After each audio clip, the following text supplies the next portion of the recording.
Good evening, everyone. Welcome to our July 2023 monthly meeting, the Village Board. May I have a roll call, please, Clerk? Mayor Foley, Here. Trustee Bozzi, Here. Trustee Fatty, Here. Trustee Starbuck, Here. Trustee Woods is not present. Keep an eye for her joining later. She intends to join the meeting later. I want to open the meeting by saying a heartfelt thank you to the entire community for coming together and getting through the storm in the last few days. Sunday night and Monday were really, really hard. And there are several people in this room who were first responders on that day. Our fire company, police officer, we have North Highlands, remember the North Highlands Fire Company with us here tonight too.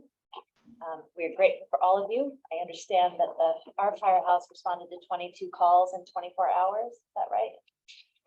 Something like that. Yeah, something like that. And Larry did a little bit of swimming to help someone. So Thanks. we thank you all very much indeed. But I also want to recognize the way I saw neighbors come together to help each other, helping to create barriers against basements, etc. Is a beautiful thing. Just a couple quick things on follow-up from the storm. I have met with our member of Congress, our state senator, our state assembly member, the county executive, and the deputy commissioner for the Bureau of Emergency Services. Legislator Montgomery is assisting with getting guidance from the county. The clearest guidance to date has come from our contact in the Division of Homeland Security and Emergency Services called DISHES. That's Pavan. Some of you will remember Pavan from having been on the governor's team for a time. So Putnam County and New York State have declared states of emergency. The governor has not yet made a disaster declaration. She has 30 days to do so. I feel. To qualify for funds from FEMA, we need to reach thresholds at the county and state levels with private and public costs. It seems likely that we will. After a disaster declaration, the governor can request a major disaster declaration from the president, which opens the doors to FEMA relief. This is not a process that will happen fast. I think we're finally just finishing up the money from the last major storm with FEMA, one that began with an I. I can't even remember the name. It's so long ago now. Not Irene. After that, Isaias. Thank you. So it's not a process that happens fast. Once that major declaration is made by the president, an online portal for FEMA opens for submissions where private property owners can submit expenses for determinations of eligibility for federal recovery aid.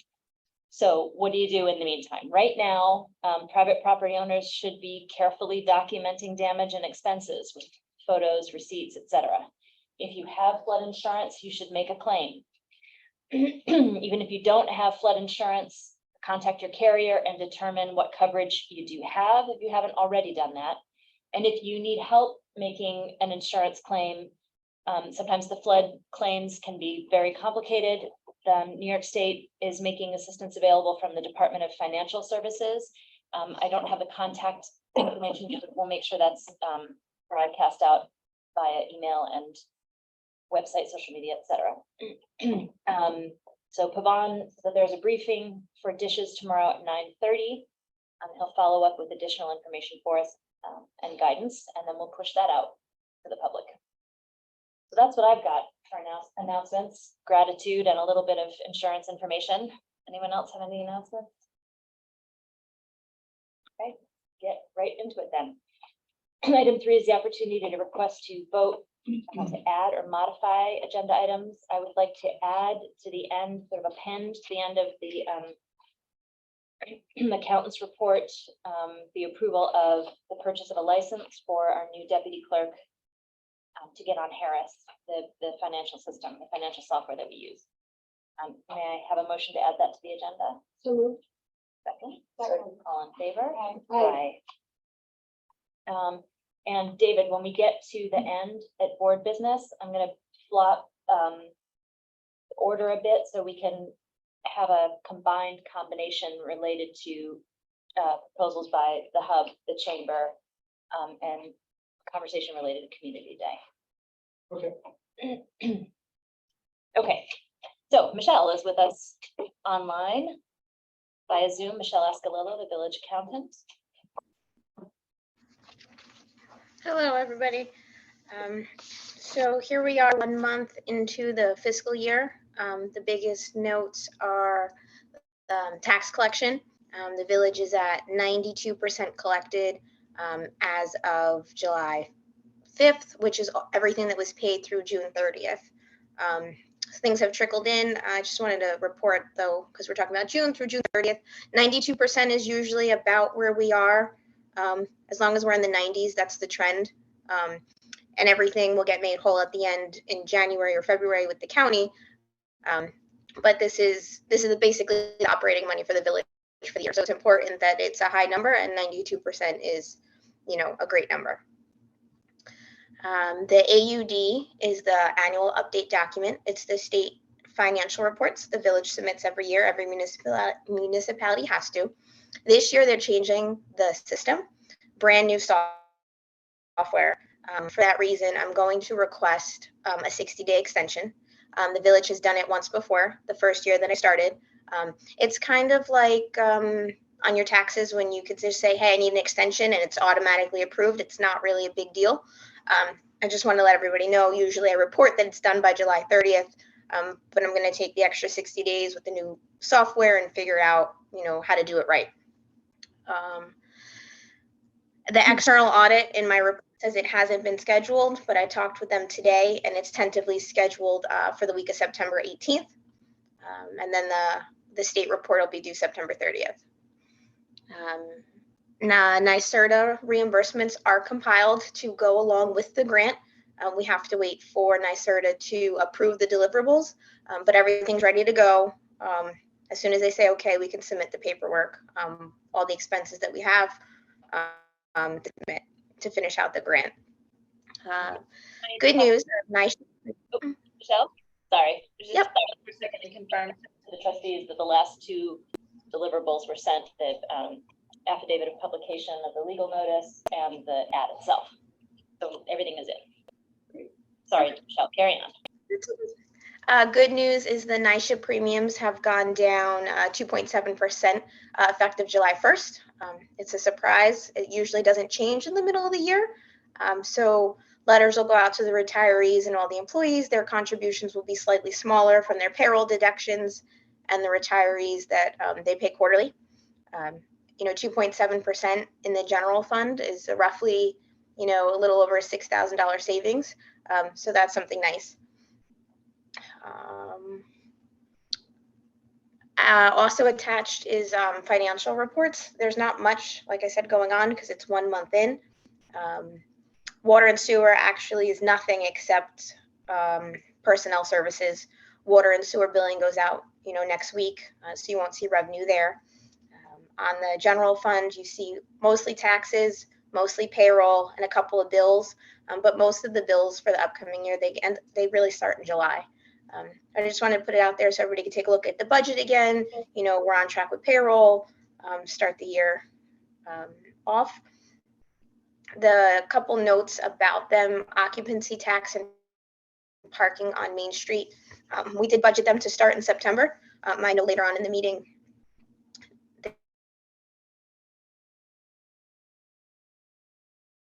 Michelle, you froze. It's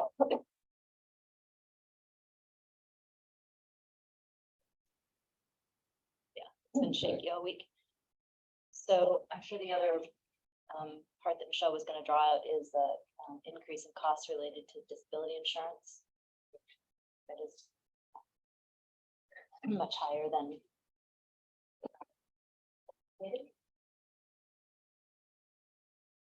back. No.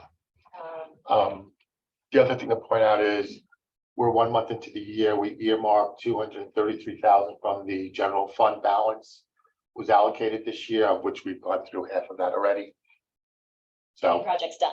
That's a good thing that we're getting through that. yeah, it's a good thing, but it's also a word of caution because Yeah. we have 11 months of the fiscal year left. So That's the idea. Budget it and then get the projects done. Okay. And lastly, Harris, Jeff, you want to talk us through the Harris? Well, we need to add a license, now that Deborah has joined us. She'll need a license to have access to FlexiBill, which is the water billing system, Microfund, which is our budgeting and our financial systems, as well as Payforce. So it's, I don't have it in front of me, it's a little bit over $3,000 for the license. And then the annual fee on that is $770. That's 3,085. Hey, Michelle. You're on mute. No, she's not. Sorry about That's okay. So we covered disability insurance, we covered general fund expenses and where we are at this point in the year. And we were just discussing Harris. It sounds like 3,085 is the one-time fee for the new license, and then the annual for the new employee after that is 772. and that'll We're be, looking at two of you on the screen, which is very hilarious. If only. Right, exactly, if only we had two Michelle. Okay, sorry. so that cost is split between the three funds. So that's helpful. And then with the savings from the health insurance, it can cover it, no problem. Okay, so what you need is a resolution to make this expense? I mean, a motion to make the expense? To approve it, yes. Yep. Okay, so I would make a motion to approve the purchase of a new software license for our newly arrived deputy clerk, who, by the way, is getting through her first week, and she is just already spectacular. Stop in and say hello, and approve the annual support and maintenance fee of $772. All in favor? Aye. Any opposed? Okay, so let's roll into department reports and monthly meetings when we hear from our departments and our standing boards. We have, starting off, I think we have Bugsy with us, roadways and facilities. A very small team of folks has been working nonstop since Sunday. Bugsy came in when the rain first started to get heavy on Sunday with Quinn and stayed mostly all the way through. They are beginning by addressing public streets, sidewalks, and properties, making those areas safe. There are some sidewalks that were undermined by washouts. They're being infilled with item 1, and where necessary, concrete. Private property owners are responsible for their own parcels. There may be locations where, to repair the sidewalk, we have to do some work on the private property side. But the priority for what has to be the priority for these guys is getting public property safe. Want to tell us about how your past few days have been and about your month, Bugsy? Your month is very, very productive. Well, thank you. We've had a lot of help and support from the residents. They've all been great to us. We got a few more issues with sidewalks we're going to be addressing tomorrow. We do have a lot of streets that have a small amount of silt on them. So I would ask people to drive slowly, especially approaching stop signs, because you'll just slide on gravel. We should have everything buttoned up by this Friday for all of the major stuff, and then it'll just be on to fine tuning after that. Okay. Are there highlights from the month you want to hit outside the storm? Mary Mekalakis has painted the mural. She's almost done. I spoke with her today. We're going to have to go up and get a few more supplies. A lot of her supplies went underwater with the flood.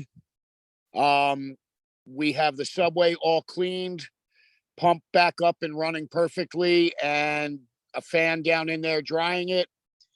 And I'm just waiting for some dry weather so we continue painting the setbacks. And other than that, been doing a lot of tree trimming and just trying to get as much done in different areas as we can. So is the tunnel open for pedestrians to pass at this point?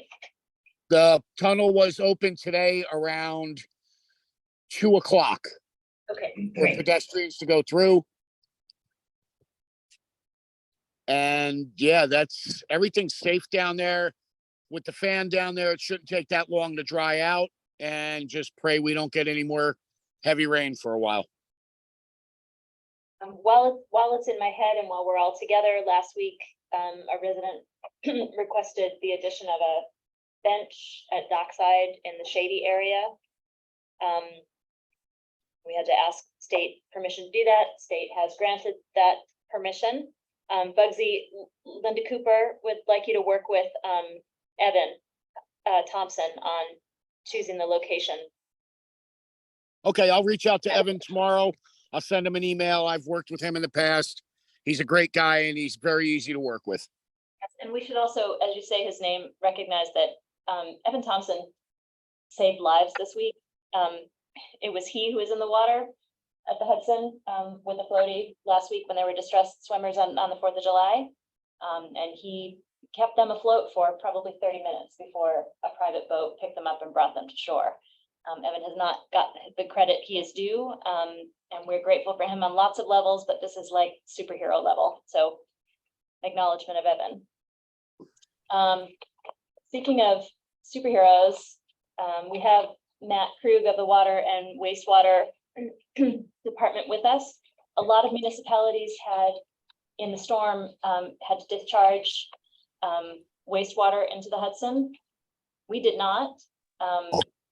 Matt was on duty and keeping the water levels under control, controlling solids and pumping the water as fast as he could. It was very, very impressive, you and your team.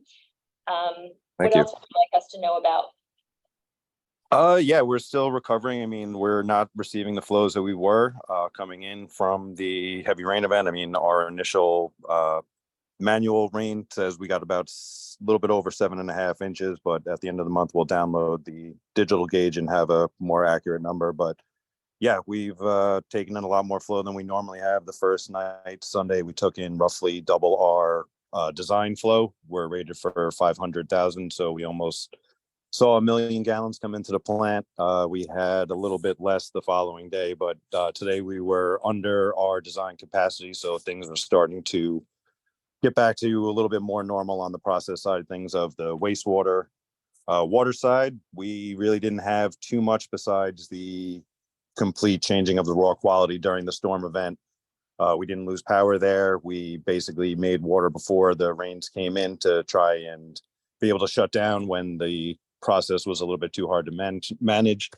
But yeah, other than that, we made it through really good. I mean, the bigger issue that we had was Saturday with the power fails. We just luckily got the power back and were able to pump down to be in good shape for the heavy rains that were to follow on Sunday. So we luckily made it through. Questions that we have been asked is, how is the dam?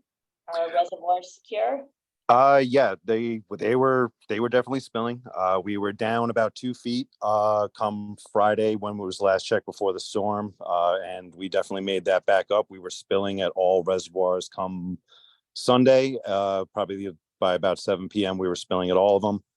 But we are now down below the spillway at the upper, still barely spilling at the mid, and we're still seeing flow go over the spillway at Foundry Brook. So good news is we have plenty of water. We went from 91.3% to about 96.5% with that rain that came in. So at least we got a positive out of that for our storage supply. As we were going to try and test the aqueduct connection, but with the rain event, that kind of got postponed. So I'll have to reach out to Han to reschedule that to see if we have the water and can move forward with that. But the dams are visibly, I'm not an engineer, but they don't look like they suffered any more or advanced damage than was already pre-existing there. Okay, and you're not taking credit for something important, which is that Fishkill Road was not one of the roads that flooded. Oh, well. We have talked before about the free labor that we get from the beavers and the maintenance of that natural reservoir on Fishkill Road. Matt and his team do actively monitor it. They took some of it down in advance of the rain so that it could flow and did not block that roadway. And Matt has also recently purchased a So because it's a drinking water source, can't use things powered with fossil fuels, so they've been doing this work by hand. He has purchased what is it fueled by? Well, it's a portable electric chainsaw, so it's there's no gas. The bar oil is biodegradable. It's vegetable oil basically, so it's a step up for our arsenal in working with besides the hand tools that we had previously. Chainsaw, sorry if that was left out of that description. Great, thanks. Anything else from your world? Nope. Okay, code enforcement. Jeff, you want to take this one? Go ahead. As part of Bugsy's report, there's the request to hire Jake. Oh, Kelly. right, thank you, we missed that one. Bugsy has requested the hiring of summer labor. Jack has moved and we wish him well. Bugsy has recommended the hiring of Jake Hotelling for the rest of the summer to replace Jack's position. He has experience with grass cutting and weed whacking, which is what we're looking for here at Roadways and Facilities. I would make a motion to accept that recommendation and hire Jake at a rate of $16 an hour. Okay. Any further discussion before we vote? All in favor? Aye. Thank you. Yeah. Laura. You want to take building? Not much. There were 12 applications last month. Couple of referrals to HDRB, one to planning, unfortunately, still nothing to zoning. And we collected $1,171.95 in fees. We have Officer in Charge Larry Burke with us. Please shift the camera to Larry. Good evening. For the month of June, we had 60 calls for service. Again, the 80 cases seem to be leading the pack. Anyone's calls or some type of assistance. We also had a uptick in some domestic incidents. Nothing criminal, but just caught an uptick in people having arguments and fights.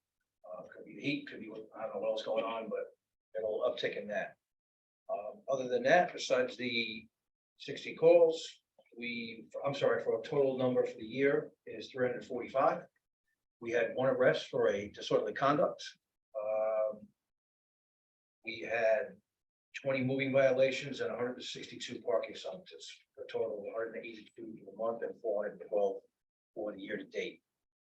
Just like to say, after meeting with a resident or two, people still seem to be leaving messages on the machine upstairs, whether it's confusing with the prompts on the phone to wait for the third or fourth prompt to be connected to the on-duty officer on the cell phone. My advice going forward until we fix that is call Putnam 911. They will reach the officer on duty. I understand it. You may not think it's an emergency call. They have two sets of people there. They have a 911 call for emergencies, and they have a secondary where 911 would switch it over to the like the parking complaints, my driveway being blocked, or my keys are locked in the car, or anything like that, and they automatically call out to the officer. The officer will get there as quick as they can. By leaving a message up on the machine upstairs, we're really not there unless it's a tour change or somebody having lunch or something to check the messages. So my advice is to call Putnam 911 and they will get a hold of us immediately so we can respond as quick as possible.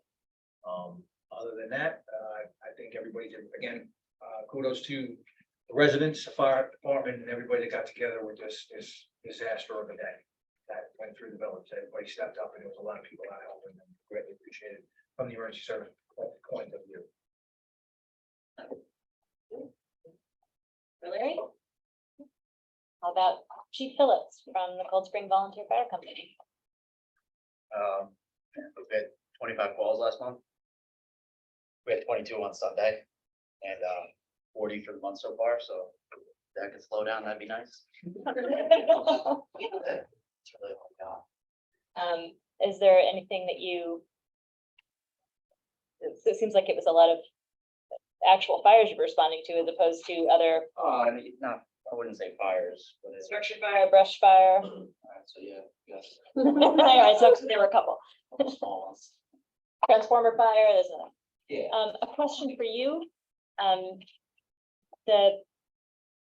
When I walked through the train station on Monday, the elevator Oh, yeah. machinery room was, had that much water above. What is the status? Do you The know? elevator at Metro North Uh-huh. is an issue.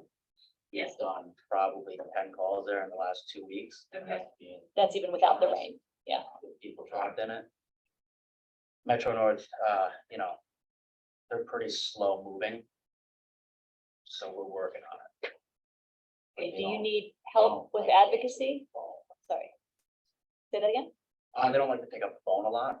Okay. To fix things, they like to just drive around, I guess. But yeah, I'll probably be reaching out for assistance shortly. Okay. Well, we do have a new There's some contact people in, it's like 4 times. oh gosh.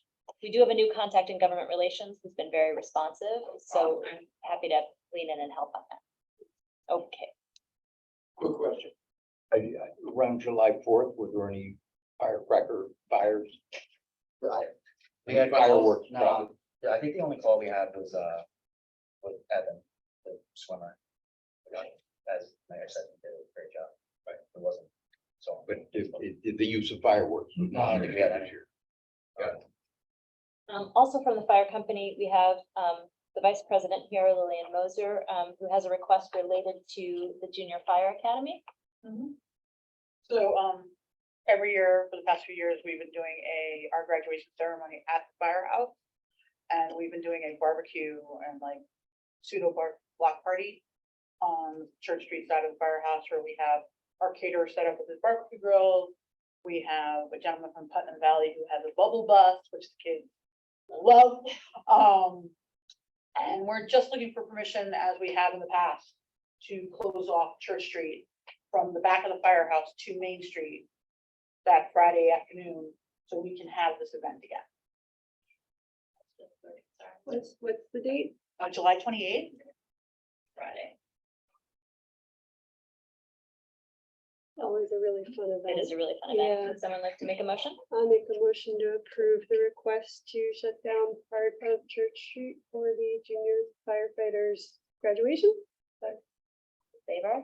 Aye. Any opposed? Is that an all-day close? No, No. it's no, it's 49, and it's never the full time. Oh, great. You'll get a letter, Phil. Okay. We'll be putting on extra officers because it's a very rowdy event, so. Yeah. Yeah, kids are crazy. The bubbles and the kids, it just gets nuts, so. What happens when you use bubbles? I attended this event last year. It was a great time. I loved it. I loved seeing the kids. I cannot be there this year. If someone could attend in my stead, let me know.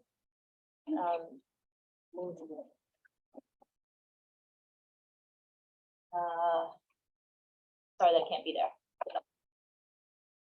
Justice Court, say that again, you can catch, great. Tying into what Larry was reporting about parking tickets. So the court saw revenue of $8,468 in the last month. About 5,000 of that was from parking tickets.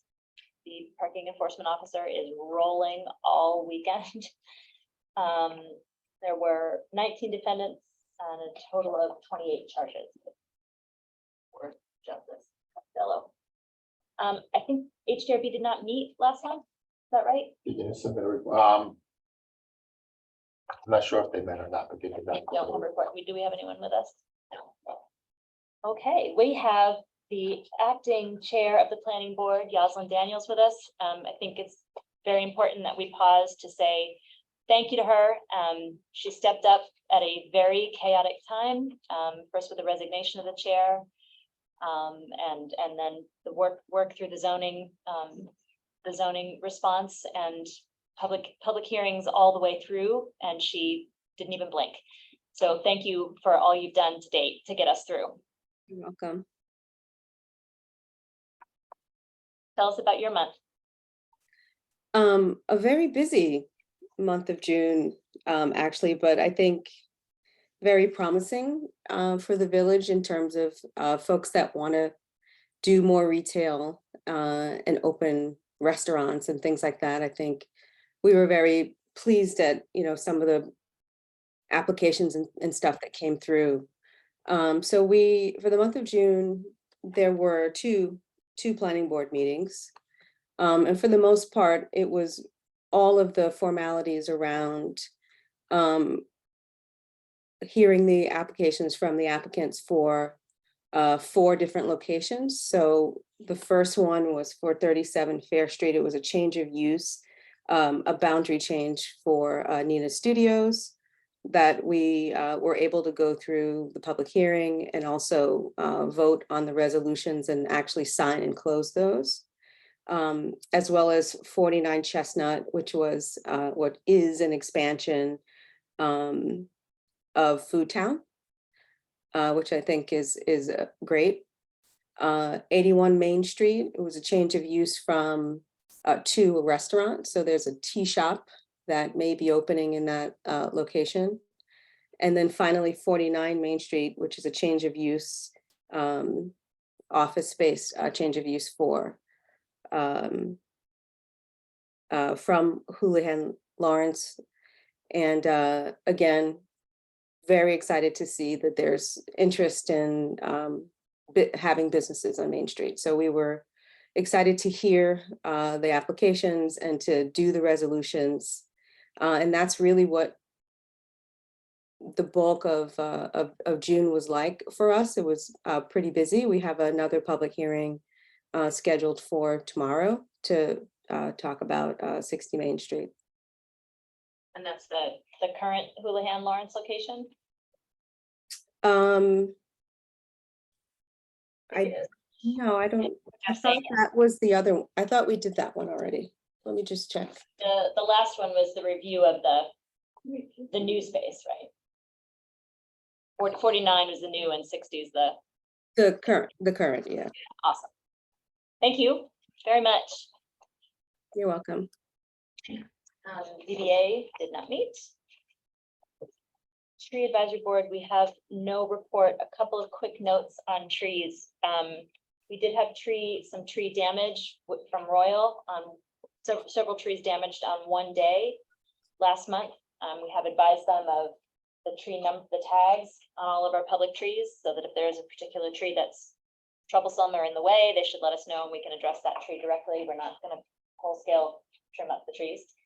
Bugsy has addressed some of the low hanging ones being identified. Something else on trees. New York State DOT came through Main Street, Upper Main Street, at the request of the Village of Nelsonville to limb up for sign clearance on that roadway. They crossed the municipal line, not realizing that we manage our own public trees, and did some pretty extensive damage to new trees in front of Town Hall and in front of the house at the corner of Cedar and Main. That has been addressed with them. They are now aware that we have a local ordinance and notifying us in advance of tree work so that we can collaborate on that work is a good thing. I will say that the team on the ground that day, it was not easy to have. People are very protective of their trees in Cold Spring, and folks came out of everywhere while the trees were being cut. They were very receptive to the public and helpful to the public, and the manager who's been addressing it with me and with the Tree Advisory Board for process going forward has been very responsive and good. So unfortunate, but shall get back to it. The one in front of Town Hall, Bob, we're gonna try to, that's the one that got damaged the most. And Jen is gonna try to shape it into a good growth pattern, but if not, DOT has agreed to replace it. Thanks for So it's gonna look crappy for a year, and then we'll see where we are. Okay. Rec Commission, I don't think we have Jeff with us, but we do have the event coordinator who works very closely with the Rec Commission. Lillian is with us. A couple of things on their report, and then we'll turn it over to Lillian related to application.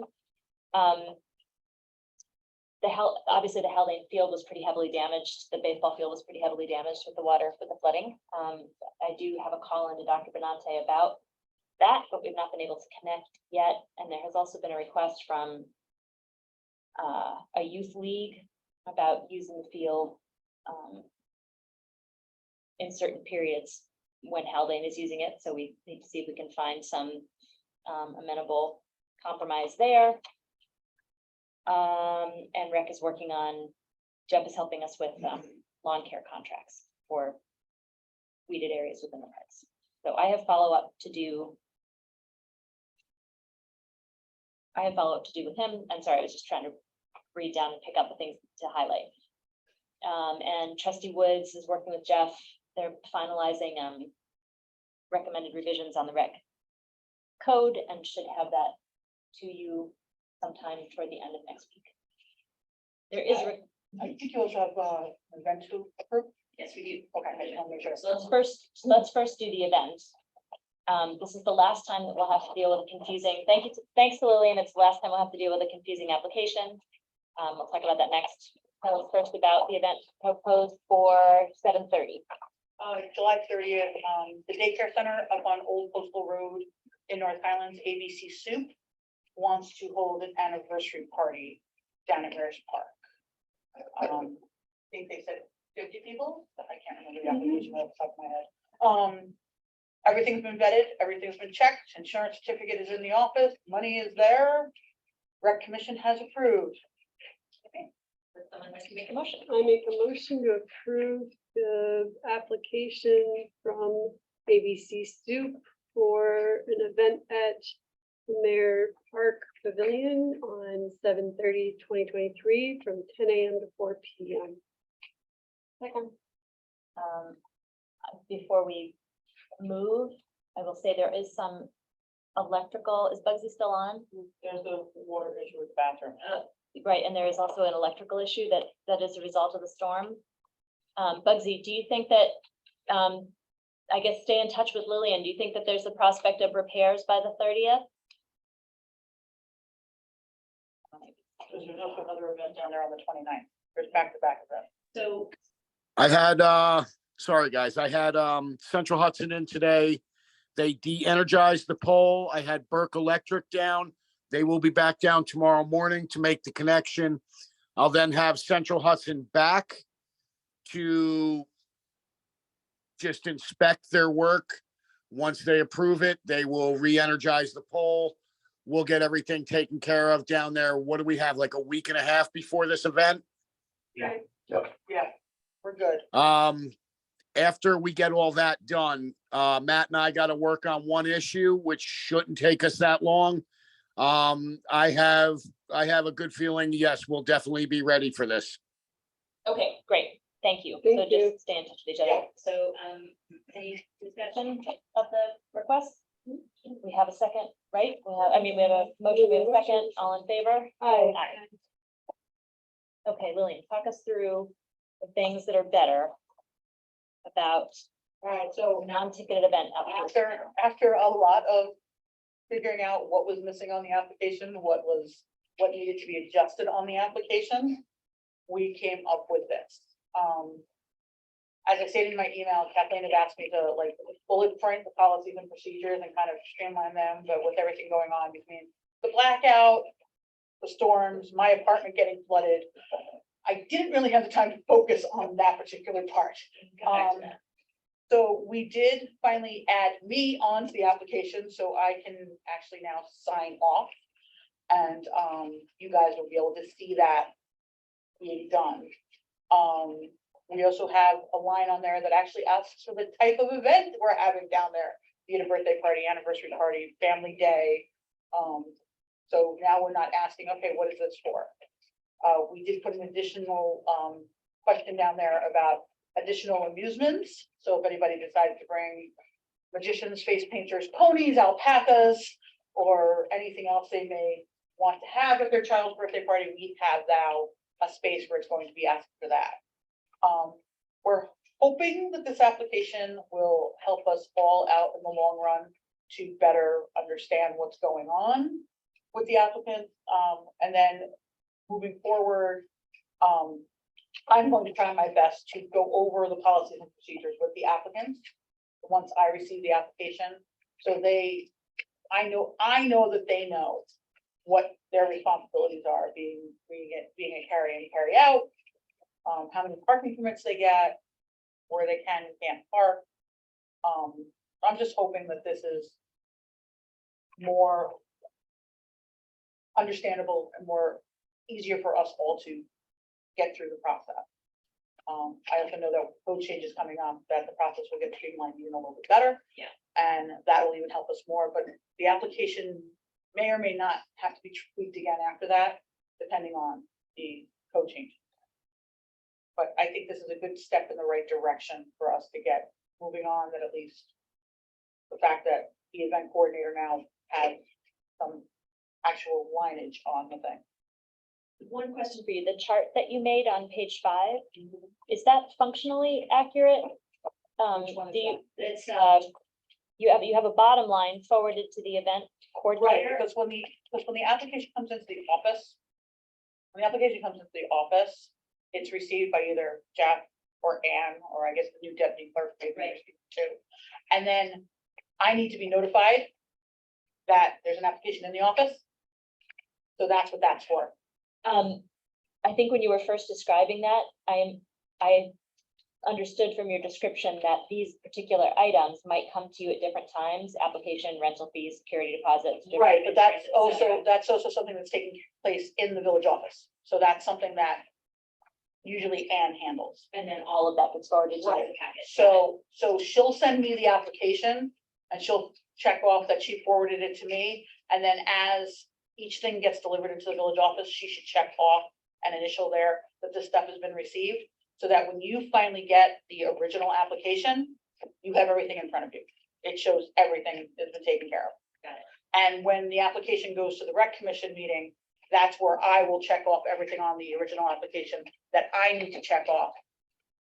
I'll sign off on it, the rec chair will sign off on it, and then it will come to you. Yes, strangely. Any discussion? No, nice work, Lillian. Yes, thank you very much. So, Oh, and there's one more addition. We did put a diagram of the bandstand area for when there are weddings down there, so people understand where the drive lane or the scoop around the bandstand is going to be cordoned off, and where they're allowed to put chairs for a wedding or an event down there. I make a motion to approve the updated application and policies procedure.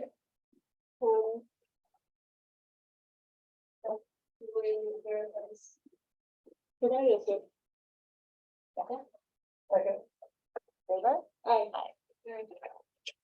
Are you also, it looks like the fees, The only thing I did is I took out the stuff that she crossed out.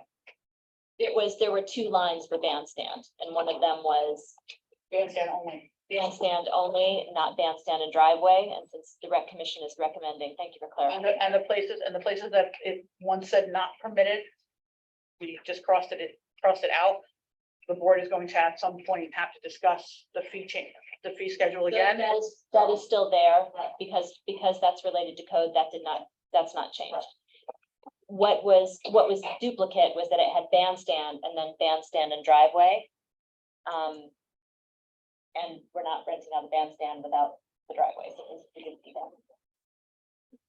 The rec commission believes that if you're renting out the bandstand, because of safety concerns, cars going around it, that the drive lane should be blocked off no matter what.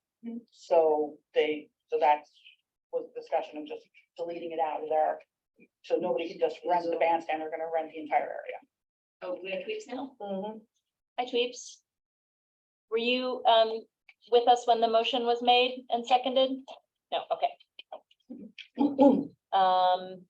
So just confirming, you are working with Jeff and expect to get rec commission chapter revisions for the trustees to review end of next week, is that right?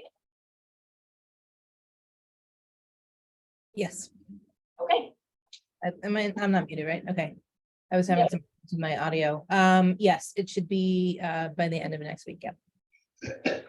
okay. Thank you very much. And tweets. Onto updates from our municipal and government partners. Deputy Supervisor Flaherty, what you got? Good evening, everybody. We had a pretty late month here in June. Not much to report. New highway garage is up and functioning as we've said the last few months, but we're gonna be constructing a little wall in front of there. I think it's toward the southern entrance there. Minority, we're gonna use Minority Excavation. They gave us a quote, and we're gonna go with them to do that. We passed a resolution for intermunicipal agreement with the code enforcement for the service of Nelson. We're basically doing the same thing for Nelson that we're doing here for Village of Cold Spring. We're in the process of interviewing additional building inspector. I had a few calls with one or two this afternoon, so hopefully we can get someone up there to help Greg, because he definitely needs a little help. We passed a resolution to transfer or exchange of certain real property, which is down in Continental Village, owned by the town of Phillipstown, to Putnam County. This is in exchange for the emergency tower that's gonna be installed up by the highway garage behind the salt shed. But it was a good spot to do that because, the salt shed's pretty high, so you're only gonna see a little piece of it up there, so it's a good thing. Possibly adding a second day to drop off food scraps at the recycling center. We're probably looking, probably gonna end up doing that possibly Tuesdays. We just gotta figure out what's the best thing to do and what day it is. We did open our shelter on Sunday evening around 8 o'clock. There was quite a few people, not quite a few, but we were told that a couple hundred people were stuck on a train. We're gonna be at the rec center, and that unfortunately it didn't happen, so we couldn't handle that many people.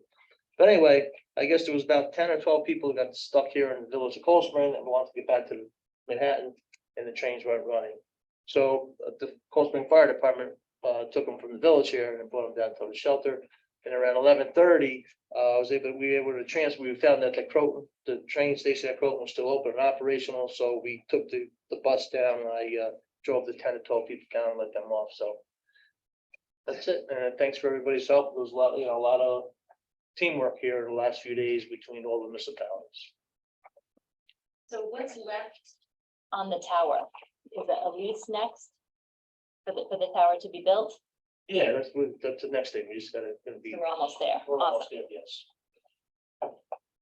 Okay. Nancy is in session tonight. Legislator Montgomery is in session. And her report would have consisted of what I said at the beginning, at any rate. One thing that she did ask me to announce. I have just learned that beginning July 16th, 2023, Empress Ambulance will be providing ALS services throughout Putnam County. Contract with Empress is for a minimum of 3 years at $8.3 million with potential for 2 additional years. I'm looking forward to entering this new relationship with Empress and welcoming back former MSTAR employees and Executive Director of the North Region, Rob Stuck. MSTAR was previously Putnam's provider, and many of their personnel are now working for Empress. Empress has served regions of New York for over 40 years, and I'm thrilled that they'll be serving Putnam. So I guess we'll have some new wrap on the ambulances soon. Okay.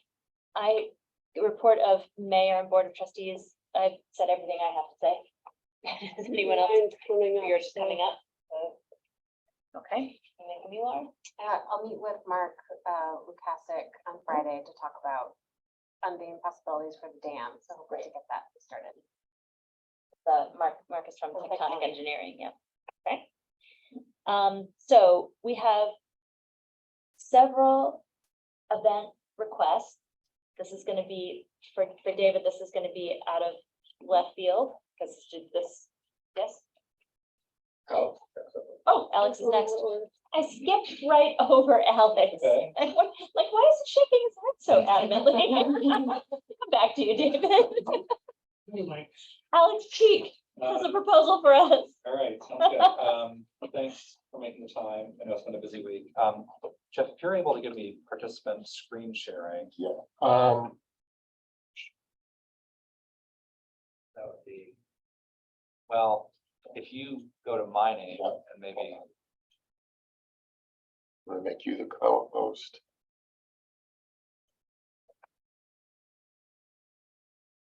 Go yours.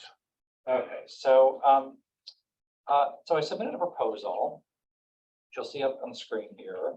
I'm not going to go through in detail. It's for an updated village seal and identity system, and this is a pro bono project that a team of 4 local professional designers put together. Charmaine Choi, Brent Lagerman, Eleonora is here. Thanks for joining us. Thank you. all really just exceptionally talented folks. They were a lot of fun to work with. This began when we asked a very simple thing of could we update the letterhead? And I took a look at the current seal and I realized it was a bit difficult to work with. The formatting of it, it's also inconsistent because as you see on the meeting notes, there's an even older seal that's used there. So I started to look at it and I realized it's not actually just difficult to work with on the letterhead or for watermarks, but it is difficult to work with just sort of modern applications, visual applications too. So the explorations in this proposal really reflect an updated seal and system that can scale for many uses, from letterheads to watermarks to social media and signage. The team and I really recognize this as an opportunity to update the visual needs of an evolving village. And when we came together, we set out a set of parameters for ourselves. First of all, visual simplicity. Second of all, a typographic choice that could be used in other applications beyond the seal. So really thinking about this as a system as opposed to just a single asset. An illustration at the center that maintained continuity with prior seals and would be familiar to folks, and a way for the seal to work with other elements like department titles, what you might call a lockup. So the proposal here really maintains, I think, an official yet approachable stance. The bandstand and the mountains are still the key visual symbols. I think the typographic choices reflect a modern and efficient government, but with a degree of personality to it. And we also drastically simplified it to a flat black and white, which means it can be readable at very small sizes, but it can also be really flexible. So it can adjust the color, we can flip it to work on dark backgrounds, things like that. So after a couple of weeks of discussions and reviewing concepts, our team took the strongest concepts and started to apply them to various scenarios, which you'll see in this document. So everything from letterheads, watermarks, note cards, business cards, parking stickers, signage and wayfinding, social media, a flag, and more. And I guess I would encourage the board to really just focus on this as the key building block for all those other suggestions. Those other concepts are just simply concepts, and we can continue to work with you should you choose to adopt this and kind of figure out what the right ways to apply it might be. So anyway, that's the proposal. Thanks for considering it. Happy to answer any questions. Did you happen to bring with you or have available in the deck ideas that you had about parking stickers? One of the things that drove this conversation, I think, was the designers in the village watching us struggle to have conversations about parking stickers, the potential for parking stickers last summer, and how they would live over time, how they would age. Do you have those with you? Yeah, I'll just quickly click through, although it's not updating. So we may have to continue when we have better, more stable. Let me try one more time.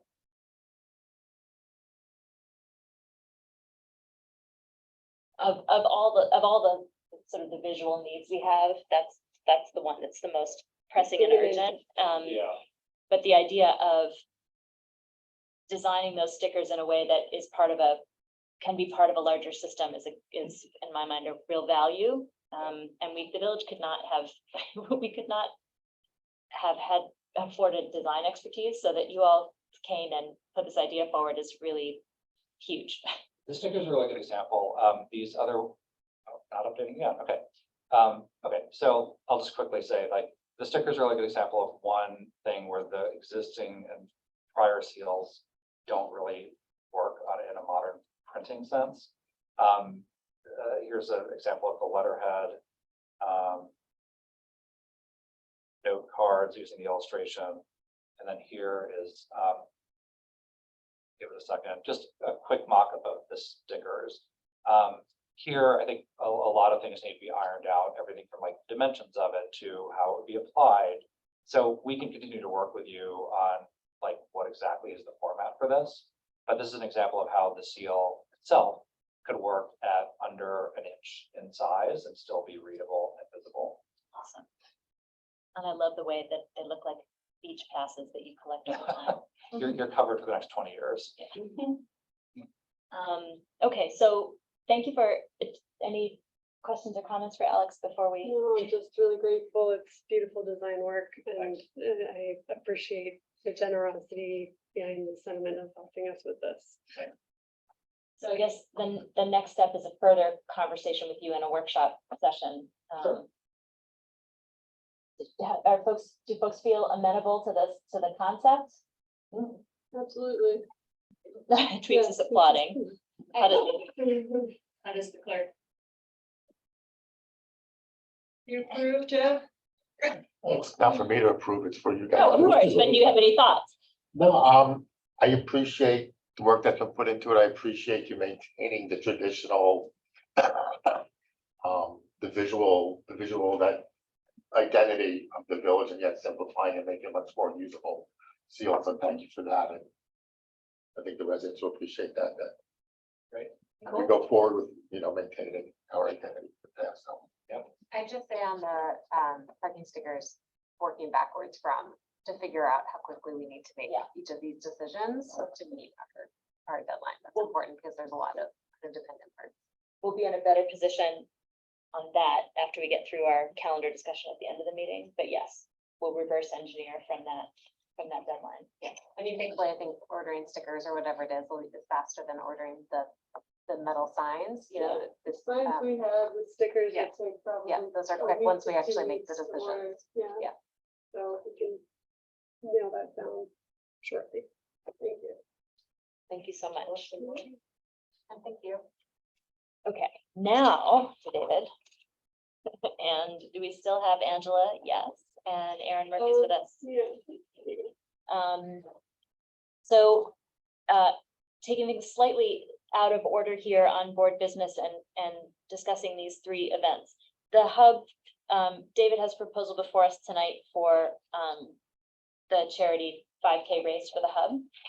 And so before we discuss that in detail, Community Day has traditionally been Labor Day weekend. We have started sort of syncing those events for the hub in the morning and Community Day in the afternoon. Angela, Josie is here with us this evening. She has been one of the lead volunteers on Community Day for many years and has, bless her, agreed to chair the event again. If we can build a group of volunteers around her, she is ready to bring her knowledge to bear. And then we have a proposal from the Chamber of Commerce related to what sounds to me like a tiny porch concert event on the 23rd of March, which would have the idea is to bring community together through family scheduled and mapped out day of music throughout the village, ranging from small acoustic acts on designated business porches to a final act proposed at the bandstand. So before we dig deeper into each of those, I just want to throw out the concept that September with Labor Day and this, it's a lot of events in September. And I'm wondering if there's a way that we can come together and do these things all at once. It may be that the hub is already locked in on Labor Day and that can still happen, but can the chamber event line up with Community Day? Actually, for this year in the village, the 23rd would work better than Labor Day. It gives us more planning time. So we'll start. David, do you want to hear the rest of the conversation before we talk about hub, or are you now locked in on that date? I'm flexible. I'm flexible. I didn't plan, send on the concert would be on what day? So the chambers come forward with a proposal for the 23rd, which Aaron's going to tell us more about. We are of September, 23rd of September. We were about to talk about Community Day on Labor Day, as it has been. With this proposal and your event, I'm asking if we can think about them as potential for a single day at the later date, September 23rd. I mean, obviously, I would defer to Larry because he's got to control everything on the same day with the short staff. But you haven't printed and. I haven't done anything. Okay. I still haven't even met with Larry to get approval for my traffic plan. I want to come here and see if I had a date. Yeah. And then I would go to Larry and have him approve or Okay. change my plan. So the variable, the new variable is the proposal by the chamber. So if we could hear from Erin, oh, there she is, hi. Who is the chair of the Main Street Committee for the chamber. Tell us what you've been thinking about. So a group of us, the chamber, a number of merchants from Main Street and Dar Williams, who obviously has quite a bit of experience, have been talking about this music event. A lot of people came to us and, you know, mentioned the past music events that Catherine had done through the chamber, and they really wanted music back, but it was difficult to wrap our heads around doing a monthly event like that, or bi-weekly, however it would be. But we thought that something really great could happen if we did it in one day, similar to, yes, a Porch Fest, where we had a number of different bands slightly overlapping in different spread out areas of the village, so that you're not having too much congestion in one spot. Come together and just bring a really beautiful, fun day for the community. The New York Presbyterian, we have their support, and so we also wanted to create a bit of a community wellness vibe behind it, because we want it to feel like self-care for the village, and talk about how the businesses and the community, the residents, just celebrate wellness. And so there's a little bit of both aspects, but it kind of all comes around this idea of music and celebration. And so that sounds like beyond Main Street. So the idea is that it would be on Main Street businesses for the porches for the most part, maybe a few residents if there is you know, those people who want to partake in that. But the idea is that it would be mostly on Main Street, maybe a little bit on Chestnut. And then the final act, like I mentioned, would be at the bandstand. I also thought it'd be fun to do a more kid-friendly act at the Tots Park. So there would be different styles of music, but all family friendly, and again, spread out. So you might have one, you know, acoustic guitar player at the top of Main Street who is playing for an hour or 30 minutes. And then at the same time, a pianist down, you know, like at the south end or the west end of Main Street, and they're playing just a little bit at a different time, so that there's never major congestion anywhere, so we can spread it out. Cool idea. Yeah. Would you need, could the street still operate? Would everything happen on the sidewalk and on property? The idea is that, yes, everything would, the streets should be functional.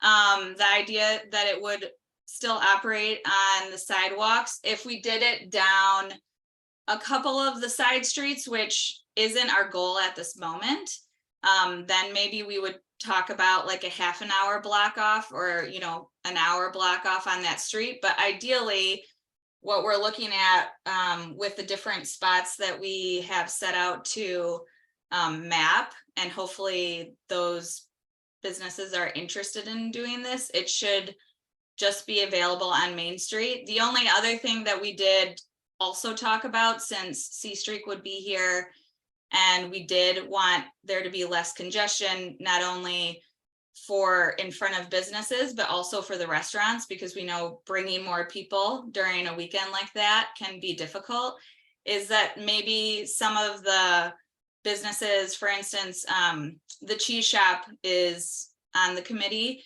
and she was saying maybe she could put a stand out in front of her shop and do sandwiches to go, so that it's not so congested within the businesses. So that's the other question, is if the village would be okay with having merchants put stuff outside of their businesses. So this is September 23rd that you're talking about, which is Yep, heading, September 23rd with a rain date of the 24th. which is heading into peak heading into peak vehicle. Right.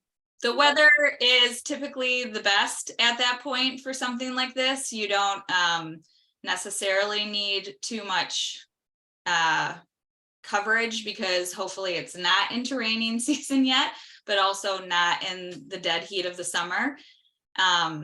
It's also gives us time to plan, but the goal was September because that tends to be a quieter month at the end of the month for Main Street. And how do you respond to the idea of, how are you feeling about the idea of combining this as the larger, part of the larger community day that we did last year, where we did reroute traffic and take it out into the street? I am one person, so I'd like to bring that back to the board and the committee that I've been working with, but I'm sure there is some way of collaborating for sure. I don't think that we have enough time to do it for Labor Day weekend, and I think that's something that we discussed within our meeting. So I'd still say we'd have to stick to our date, but we could definitely talk about collaborating as a larger community event. I mean, I think Angela and I talked today about the reality of Community Day on Labor Day anyway, being a challenge this year, and the possibility of gaining some time for planning by joining forces could be a good thing. Larry, as you're sitting and thinking. A lot of moving parts, what she's asking. Going to Tots Park, going to different locations, shutting traffic down. I do not feel comfortable having a music person or people with people gathering and listening to them with not having the street closed because people now pay attention. So that's my big concern, and to have it move Tots Park, Church Street, without closing down a major part of the village for safety purposes, it's going to be tough. Last time we did something similar to that, if you remember, was Magazino had that moving, where they had the opera singer on one part, they had that, which went pretty quickly. Right, that was more like a parade. Yeah, and they'd have it's kind of similar on different blocks with what they're asking. That's the only thing. Orchestration. If we could do rolling closures, I could try to work that way, where you close down maybe Garden Street, right there on the corner and a little bit into the block and block that off, but still part of Main Street would have to be closed down, and I'd have to push people out up towards Furnace that way to have that, and then reopen it maybe half hour, an hour later. I don't know. I'd have to sit down and look at What plan, right? yeah, what they're looking to do, what I have to close and open constantly. People power, what I'd have to bring in for the guys, the force. Should say it that way, the police department. Police department, that's the old school that pops in my head. I mean, we're obviously not gonna solve this tonight or make a decision tonight. There are a lot of moving parts. Let me first ask the board my feeling is that 2 events in September that involve streets is too many. And Community Day has been Community Day for a long time. So I would myself like to see if we can bring the events together. Do you have thoughts? My thoughts, I like Community Day where it is. If they can't move to get something that, and because if you wait until the end of September, if you were to move Community Day to the end of September, it's not about community anymore. It's about tourism. It's about C Street. It's about a completely overrun village.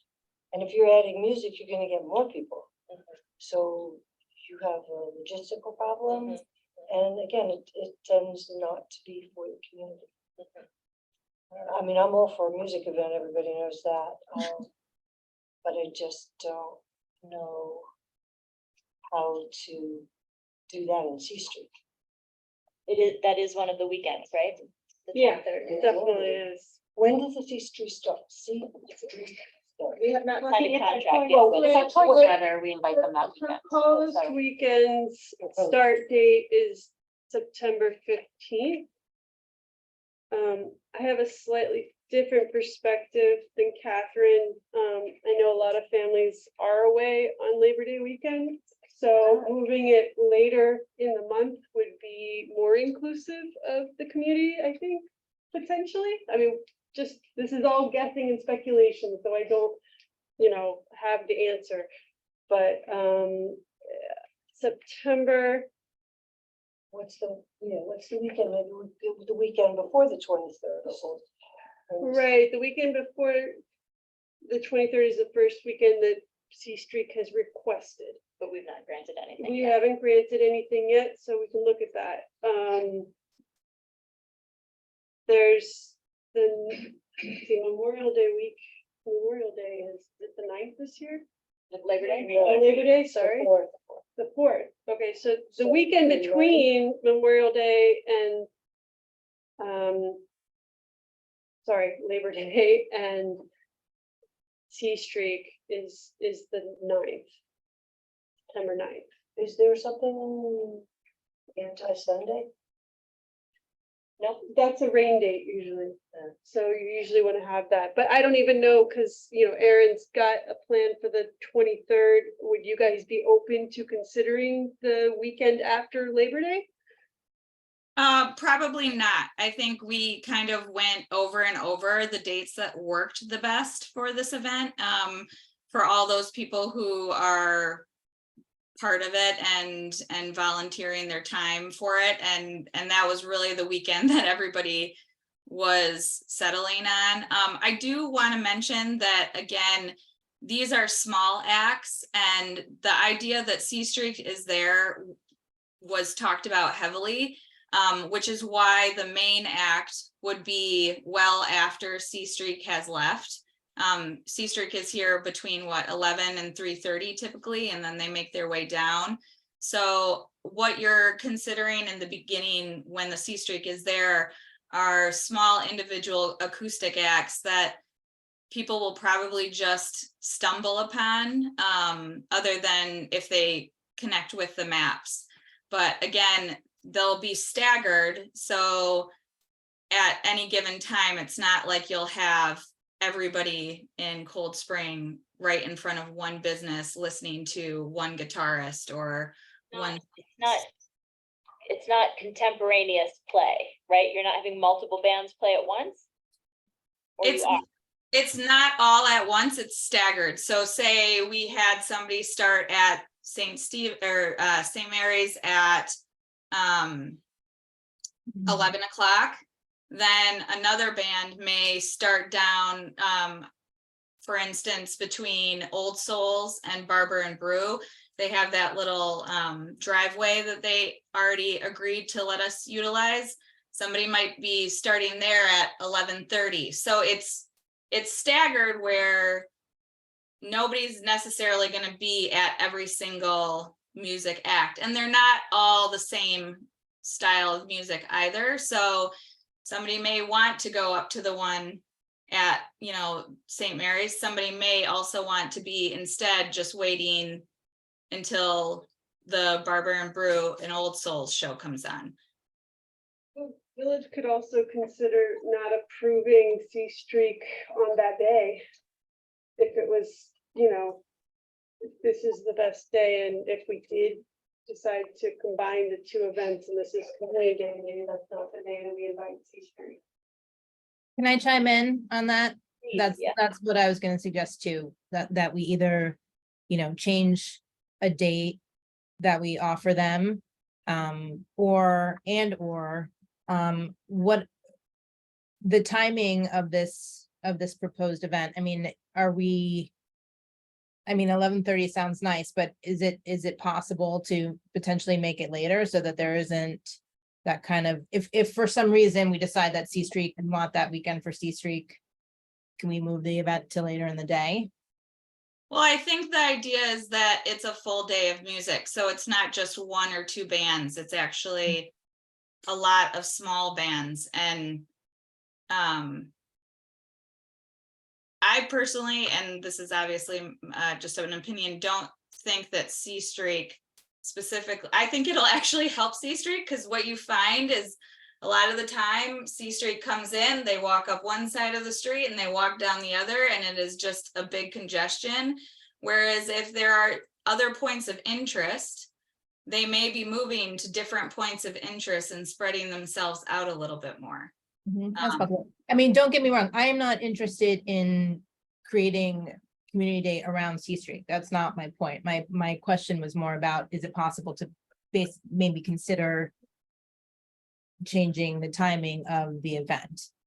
Whether we do C Street or not that weekend, I think is It's a separate question. And yeah. we did, when we were talking about Community Day focused on the 9th, as it has been traditionally, we took that date off the table already. Right. For C Street. I will say, I see Larry raising his hand. I want to go to him in a second. I have lived in a municipality that did a small porch concert series, but it was a much bigger municipality, and a municipality that did not have the tourism load that we have on Saturdays. I share the concerns, but I love the idea. I love the idea of bands on porches around the village and people being able to move neighborhood to neighborhood. I mean, that's how it works in bigger communities, where it does end up being a more local event where people are moving through neighborhoods. It does give me pause in the fall when we've already got so much weight of visitors. It's the heaviest load. Yeah. And we wouldn't really be moving neighborhood through neighborhood. Again. No, I know, that's what I'm saying. You're not moving neighborhood through why it does work in other municipalities, there's more room for people to move because they're not heavy tourism destinations like Cold Spring in September and October. The officer in charge wanted to chime in. I mean, we really, until you said that, Madam Mayor, that, you know, with the C Streak, it shouldn't be just a C Streak. Yes, they bring in 300 people. You're talking about hikers. You're talking about people coming off the train as they come in now. So that's just combining even more issues that we already have. And I love having Community Day. I have no, anything that we've done, I think is great. I think this is a great idea also.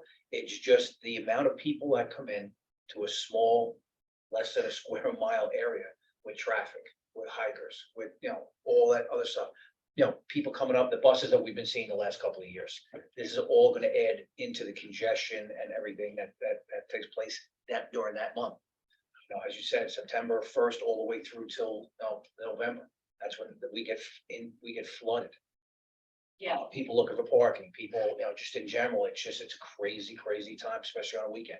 I mean, to me, I love the idea. This sounds like an April event. Erin, did you talk within your group? Did you discuss other times of year that had less tourism pressure? We don't need more draws is the point to the village, So we did not, because the goal was to do it this fall, but if this doesn't go through, I mean, that could be revisited, I guess. I've noticed Main Street slows down quite a bit the first 2 weeks of September. It's really quiet. Back to school, everyone's like it gets very quiet, and then it starts picking back up and gaining speed at the beginning of October. It gains speed, but it starts picking up after the third week. So it's sort of this ramping up in October is the real peak, mid-October, when the fall colors are the best. So that's kind of, I don't know, we had some crazy September days last fall. To the point of Community Day and Labor Day and people being away, I think that was a concern, that was a big experiment last year, whether that would work or not. It worked really well. I think we were all surprised, and we didn't know what to expect in terms of visitor load versus local participants, and it was packed with local families. So yes, some folks are away, some folks are always away in the summer. Maybe more, the maybe less, So it sounds like we're circling around the idea that September is not the time for this kind of event. Is that the sense I'm getting? So I think it's clear from Larry. Yeah, I mean, I'm disappointed to say it, because I really appreciate the idea and the initiative, Erin. I think we all really like it, figuring out what works. It's a great event. It's the Yeah. when. Yeah. September and October, it's just too much. Can I just throw out one other idea? I know you had said, Erin, that the idea is to have it be all day, but, you know, we're a lot busier earlier in the day, and, you know, people tend to leave by late afternoon. Will we consider something that was for afternoon, evening? Would that make any difference? I don't know if Erin will consider it. Can start early then. Again, it also depends on, I guess, what the goals are Yeah. here, whether Yes, you're I'd be trying to curious. make it a community event or a visitor event. I guess I'd be curious to know what time seems comfortable for you guys. Do you know what I mean? Because also the goal was to cap it off and finish at 8 o'clock so that, again, families could be there. I don't know how many families would be there past that point. So each hour we, you know, move the timeline, we lose the ability to have as many bands as we, you know, and we're still only talking about 10 to 12 30-minute sets of like small bands. So I don't know if we could squeeze it. We could try. I could talk to everybody, of course, about this and see what we can come up with. Let's just what David, who is the third event variable in the community day centered conversation. What were you? Well, I was just wondering, having done a lot of music events and sharing Larry's concern, Officer Bird's concern with having bands right on the street that you know, with the traffic. I wonder if there are locations that are just off of Main Street, like the church, like you look at the Episcopalian Church. I don't know if groups would sign up for this, but there are enough spots that are close enough to Main that you could get people on lawns or off on the side safely and like have a couple of spots. And, you know, even if they started it with maybe this year, not quite as many acts as 12, but have like 5 or 6 spots that, you know, work with Larry, because there's enough room for people to be able to not be blocking the sidewalk, like on St. Mary's or on the Episcopalian or down at the river, or, you know, at the end of Main Street, or even like in a parking lot behind the coffee shop or something like that. Something that's kind of there, but not flowing into the street. It might be a way to still make that work. Obviously, I don't know what the police commitment is, but just an idea. That's actually a really interesting way to Somewhere in approach the it. middle. I think this is a really great idea. I think it needs more development. I like the idea of scaling it for the first time. We're you know, hearing shorter periods. So, you know, if C Street goes out at 3 or 3 to 8, perhaps that could be more manageable. Doing it in lots and things off of the sidewalk section of Main Street might make it workable. So that the street doesn't have to be closed down. Wait, do you have thoughts on that, Larry? No, I think that's, you know, for again, this first being the first year to do that, I think try it at a small scale, like we did, you know, with the other new events that have come up so far. Yeah. Definitely try it, because I hate to say no, you know, I don't wanna do that, but try it at a smaller type and see how it works out, and maybe expand it later on. So are we coming back to the idea of not trying to align Community Day with this event? Community Day, where it has traditionally been on Labor Day, and the potential for a scaled down and sort of experimental version of what Erin is proposing. I would agree to that. I don't want to squash this idea. I think it's a fabulous idea, and I just think that doing it the first time on a busy Saturday during the high, like going all the way the first time might be tricky, but I think that it can be done in a way that let's just test it out and see how it goes. Angela, you're unmuted. Do you have something that you want to add as the person who's Community Day into being? Well, having worked in the past many years during, planning events, and having worked last year with Larry, especially, who was amazing and helped us out so much, with the combination of C Streak and music and Community Day all together, is, to me, it's just a lot. There's a lot to keep track of, a lot of security issues. My question was, when you said that there were bans on the sidewalk, would people be able to walk around them without walking in the street?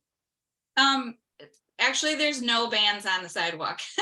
Okay. Maybe what would be helpful is if I could present the places that we are interested in using.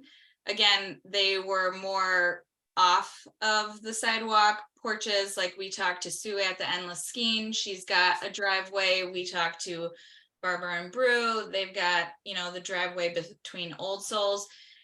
None of it is right there pushed up against Main Street. So the idea of closures wasn't really our goal. We wanted there to be continuous traffic, not to affect Main Street or the side streets that much. Because to me, that seems like a huge hassle for the police department and the fire department as well. So our goal was to actually use some of these spaces that are off of Main, but still have plenty of room for there to be a small gathering of people.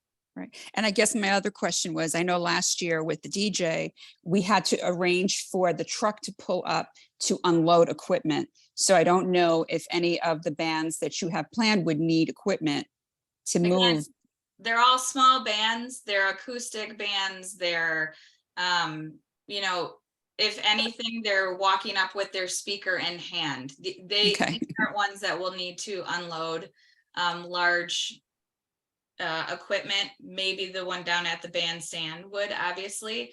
But that again is why we asked to block off a little bit more time for their setup.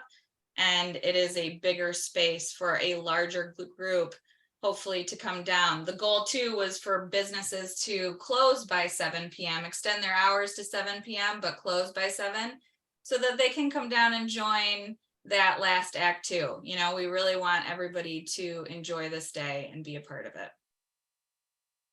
She forwards me the plans on where they want to do it, just so I can look at it, because I have a couple ideas in my head also. Okay. So So I'm gonna recommend that we table this. It sounds like we all think the event is a cool idea, but it needs consideration and refinement.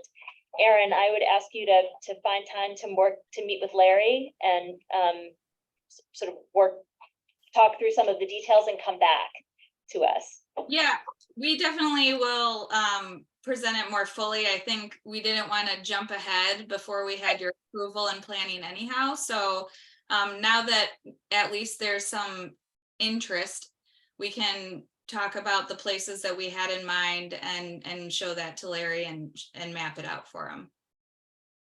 So back to Community Day and the 5K run. and the fire department too. So Yes, adding, working with Chief Phillips as well. Of course. Since she's requesting the bandstand, won't that have to go through the rec commission? It would be ultimately come back to us to be approved anyway. Thank you. But also we do have the resource of an event coordinator who should be kept in the loop of what's what. So table it, continue conversation, come back, have discussion. Okay. How are we on the concept of continuing with Community Day planning for the Saturday of Labor Day, Sunday rain date?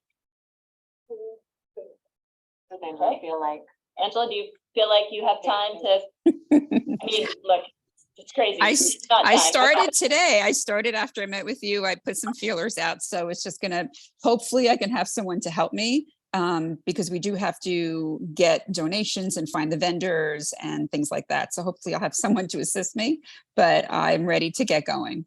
So I'm gonna recommend that you do work with Lillian. We'll connect you via email and putting out the call for volunteers. Please get in touch with the village clerk. If you're willing to help Angela, I'll tell you, she's really, really fun to work with, to pull an event together. David, let's talk about the 5K. So, yeah, I was just gonna say, that I thought that event sounded really great, and I feel like when it comes to Community Day and this kind of event, just from where I stand, I feel like it doesn't really, it mixed well with C Street that's not, for community, C Street Yeah. is kind of the opposite. Exactly. So, if we are doing community day, and did you say the 2nd or the 9th? I'm sorry, what is Labor Day? Labor Day is the 4th, if I'm not The mistaken. second It's the Saturday. Saturday, whatever the Saturday is. The second. Okay, so, I did print out, I'm not as tech savvy as Alex here, so I can't ask for my screen share, I'm still on paper and That's up on. a printer. Oh, yeah, well, I got, one for Larry, because I know he's already back there. So this will be the 3rd annual Help 5K. And before I start, I will say that I haven't gone over any of this with Officer in Charge Burke because I wasn't sure where you guys were going to be with Community Day when we talked to Mayor Foley. You still hadn't had that meeting with Angela. So, before I say any of this, I already know that all of this, we couldn't do it without the police department, without obviously their help and obviously Larry's guidance. So all of this will still, I'll still meet with Larry and go over this because I'm sure he has notes. So, I'm sure anything you say will still be provisional to Officer in Charge Burke approval. But my event is basically the same as last year. We're gonna start at 9:30. Like we did last year. We opened registration. I can go through the schedule, but the who is the Phillipstown Behavioral Health Hub? What is the charity 5K and the kids run? When? Saturday, September 2nd, and why? To promote healthy living and raise money for the hub. So if you want to look at the schedule, we start setting up usually around 6:30.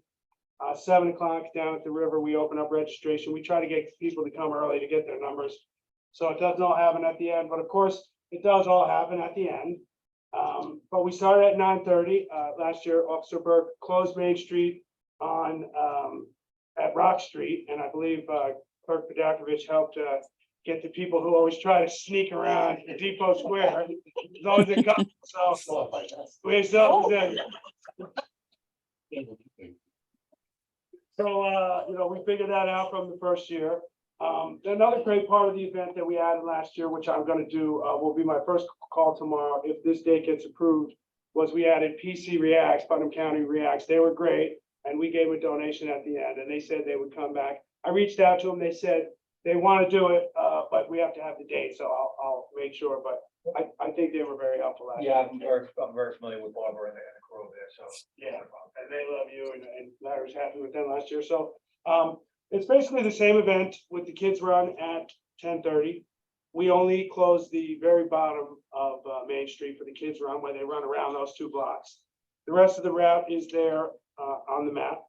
The traffic control points are at the start. We actually usually have a hub volunteer close off by the train station right there because, that's when the traffic is the thickest with runners.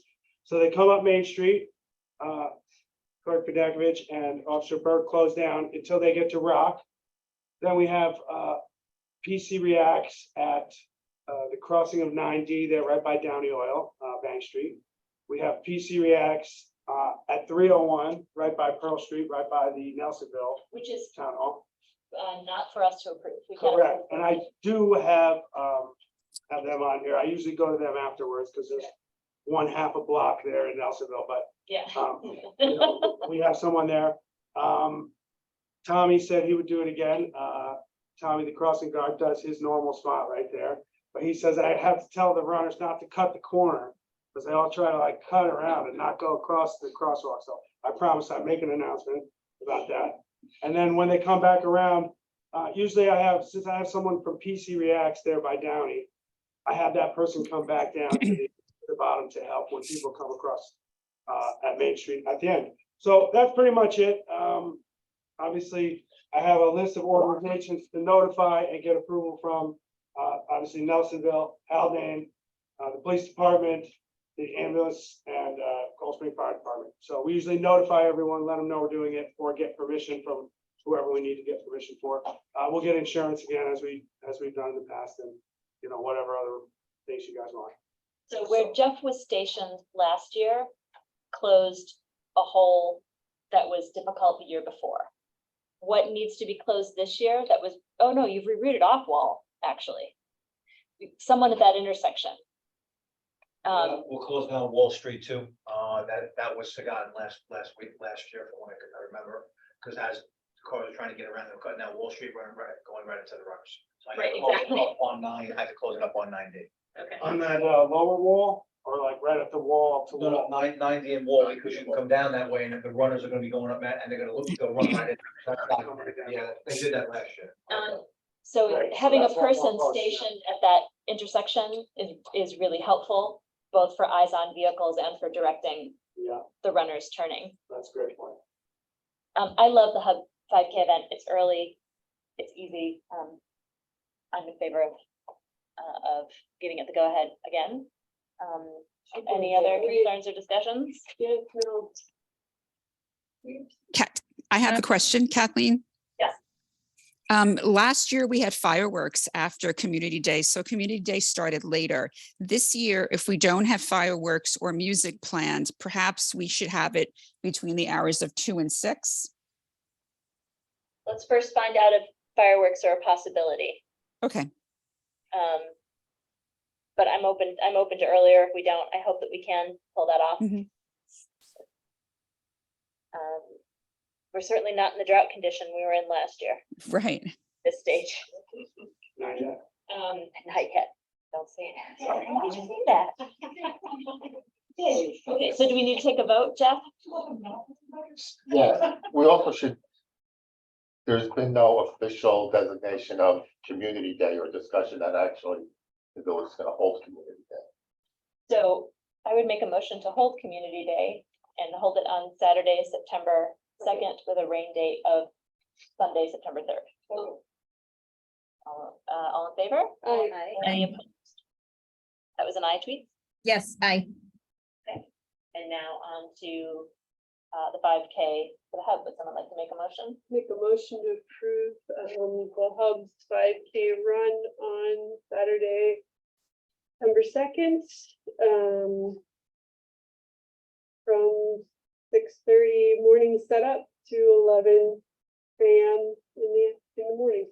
All in favor? Hi. I. Okay. So you two will continue to work together. We'll connect Lillian and Angela and begin recruiting volunteers there. Hold on, I'm gonna try to visit Larry's office once a week. To go over this plan. I know how much time he wants to spend. with it. mobile office? Larry and Aaron are gonna follow up together, and we'll come back and revisit that event. So I would make a motion to table that. All in favor? Hi. Aye. Thank you. I. Thank you very much. Okay. That was the easy part of this portion of the agenda. Okay. Cold Spring Aglow. Oh, yes, wait. Cold Spring Aglow, thank you. Wonderful. Cold Spring Aglow, we have a separate request from the chamber to hold that event on December 8th. Mhm. Sounds like same format. Want to give us a quick rundown, Erin? Yeah, it's the same format, extended merchant hours with seasonal festivities, entertainment, sorry. My screen moved for a second. Entertainment for the whole family. We want to continue with the Luminaria, with the idea of still creating a fundraiser behind that. And the only difference, I think, is this year the Julia Butterfield Bicentennial Celebration is going on, and they've asked us to collaborate with them. They're considering having the historical stroll the same day as Aglow, and it would also still be in the evening, but it may start a little bit earlier. That said, we were hoping to have the Luminaria start a little bit earlier so that when that historical stroll happened, then we would have that up and going already. So it is slightly dependent on their plans, but that is why we kind of jumped the gun here and are trying to get our date solidified. And I believe that you have already had conversations with the Cold Spring Fire Company about that date. Got a thumbs up from the chief. Yeah. So now we know how to coordinate on that element of the event. I was at one of the early planning sessions for the Julia Butterfield event. Yeah. They were talking about parade at one point. Have they evolved in different directions? You know, I don't want to speak on their behalf to exactly what it is that they're planning for that, but from what, you know, we gathered, it's may have parade elements, but is more of a stroll, historical stroll. I don't know that it is going to be like the full on like parade that you typically picture in your head, so.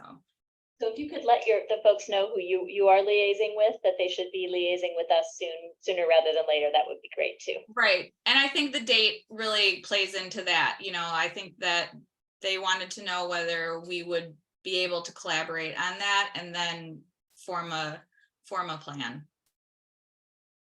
Okay, would someone like to make a motion related to a glow? I make a motion to approve the proposal for a glow on the date of Friday, December 8th, 2023. Second. All in favor? Aye. Aye. Thank you so much. Thank you. And thank you for bringing new ideas forward. No worries.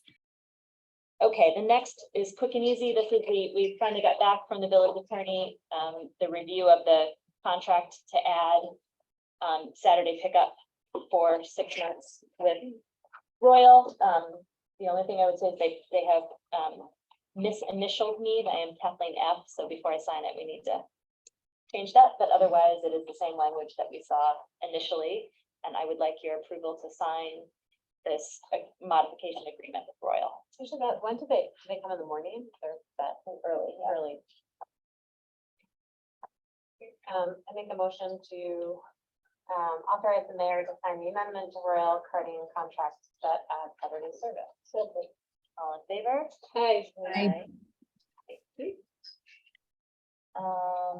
Okay, yes. One other thing with Royal, it's not on the agenda, but Jim had asked if we would waive the bond and he would give us a discount on the $2,500. And the village attorney gave thumbs up on that. Okay, I with the board communicated with Evelyn, so we need to, do we need a written proposal to do that, or can we do it in a verbal? Do it verbally, we'll get a written proposal from. So the question was, thank you for the reminder. We paid a performance bond last year. The village attorney was quite insistent upon it because it was the first time we were entering a contract with Royal. Obviously, we see how they perform. He no longer recommends that we need to have a performance appraisal. It saves about $2,000 on the contract. So if the board is comfortable with not continuing a renewal of the performance bond, it'll save us some cash. I think that sounds great. Yeah. Saving money is good. So I'm gonna make a motion. Make a motion to approve the dropping of the appraisal bond. Performance bond. Performance bond with Royal. Second. All in favor? Aye. Kevin, I'm just curious, what would be picked up on Saturdays? Main Street. Main Street. The public Hanson down at the waterfront. Come by and just get it all baseline. So that we're not going from Friday to Sunday night with full rates. Yeah, that's great. And it already started. Yeah, it already So, like, started. hopefully you saw an improvement in the last couple Yeah. of weeks, in how the trash cans look on Saturday. Okay. Adams Building Maintenance, this was we went during budgeting process, Eliza sought bids for cleaning not only the public bathrooms, but most of the municipal buildings. You want to talk us through there? Yeah, we've already, the board already, looked at all the bids. We've approved this bid. This is the contract that they've sent that basically outlines all the terms and locations and pricing for each location, as per what we had agreed to previously. So this is really just a motion to, for the mayor to sign this updated contract with Adams Building Maintenance. So that the $100 one-time charge is that first deep clean. That's right. So we will need to get it from them with. They're gonna print out clean, Okay. proper copies and drop it off there. Any question, discussion? They do provide, cleaning supplies will be itemized will be added separately, so they will provide their own cleaning supplies and charge up. Okay. That's right. I'd like to make a motion.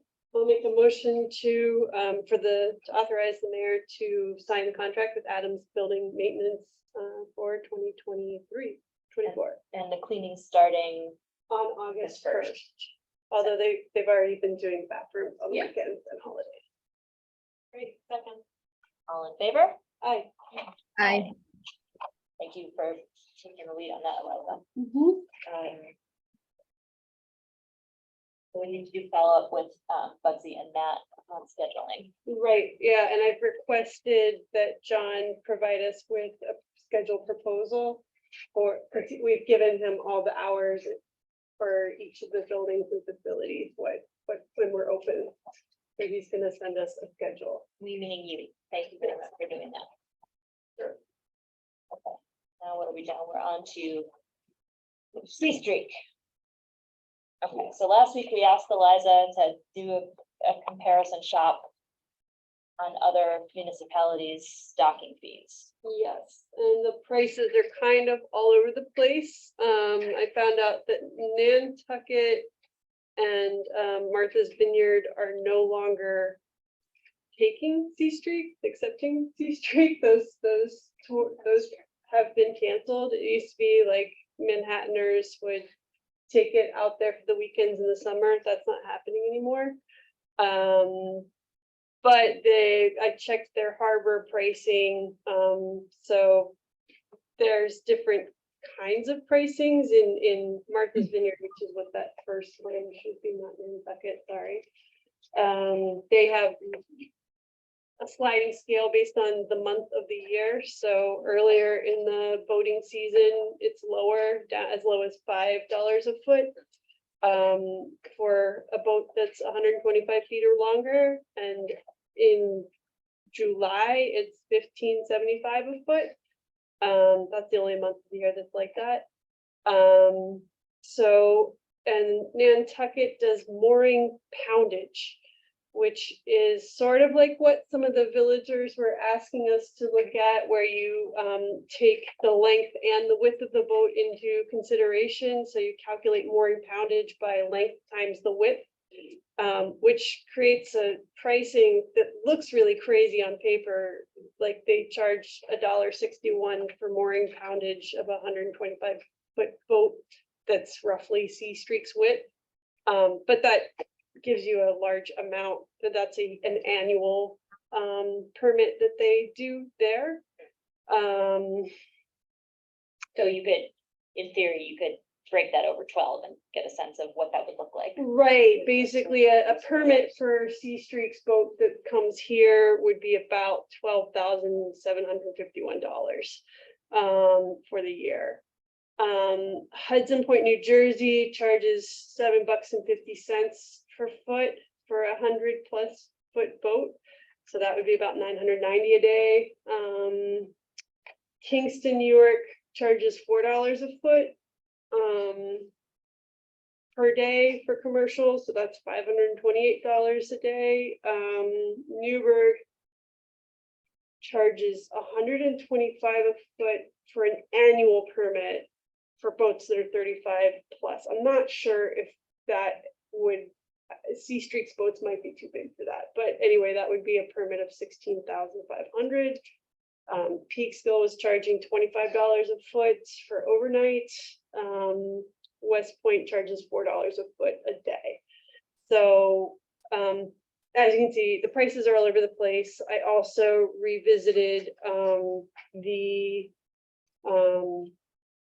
calculation for the Bureau of Labor, the CPI inflation calculator.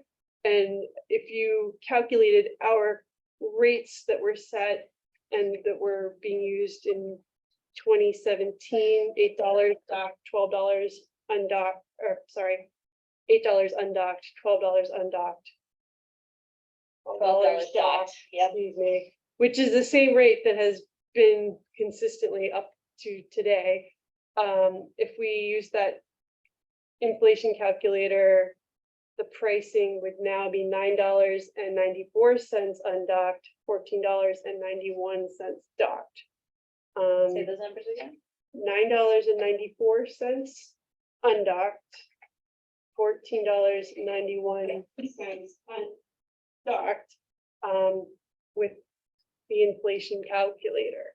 So it would be my recommendation, because I think, you know, just in looking at C Street schedules, I looked at a lot of other tour boat companies, and where they land, they tend to like be in the municipality, like the River Rose, I think, is in Hudson, New York, and that's where they come and go. So they often are like more related to the community. With C Street, they don't have a whole lot of options for locations to go to.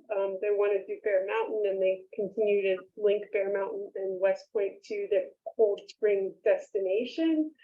But I think that it would not be unfair to ask for a hike in the fee, raising the fee for inflation to $10 undocked and $15 docked. So that's my proposal to the board.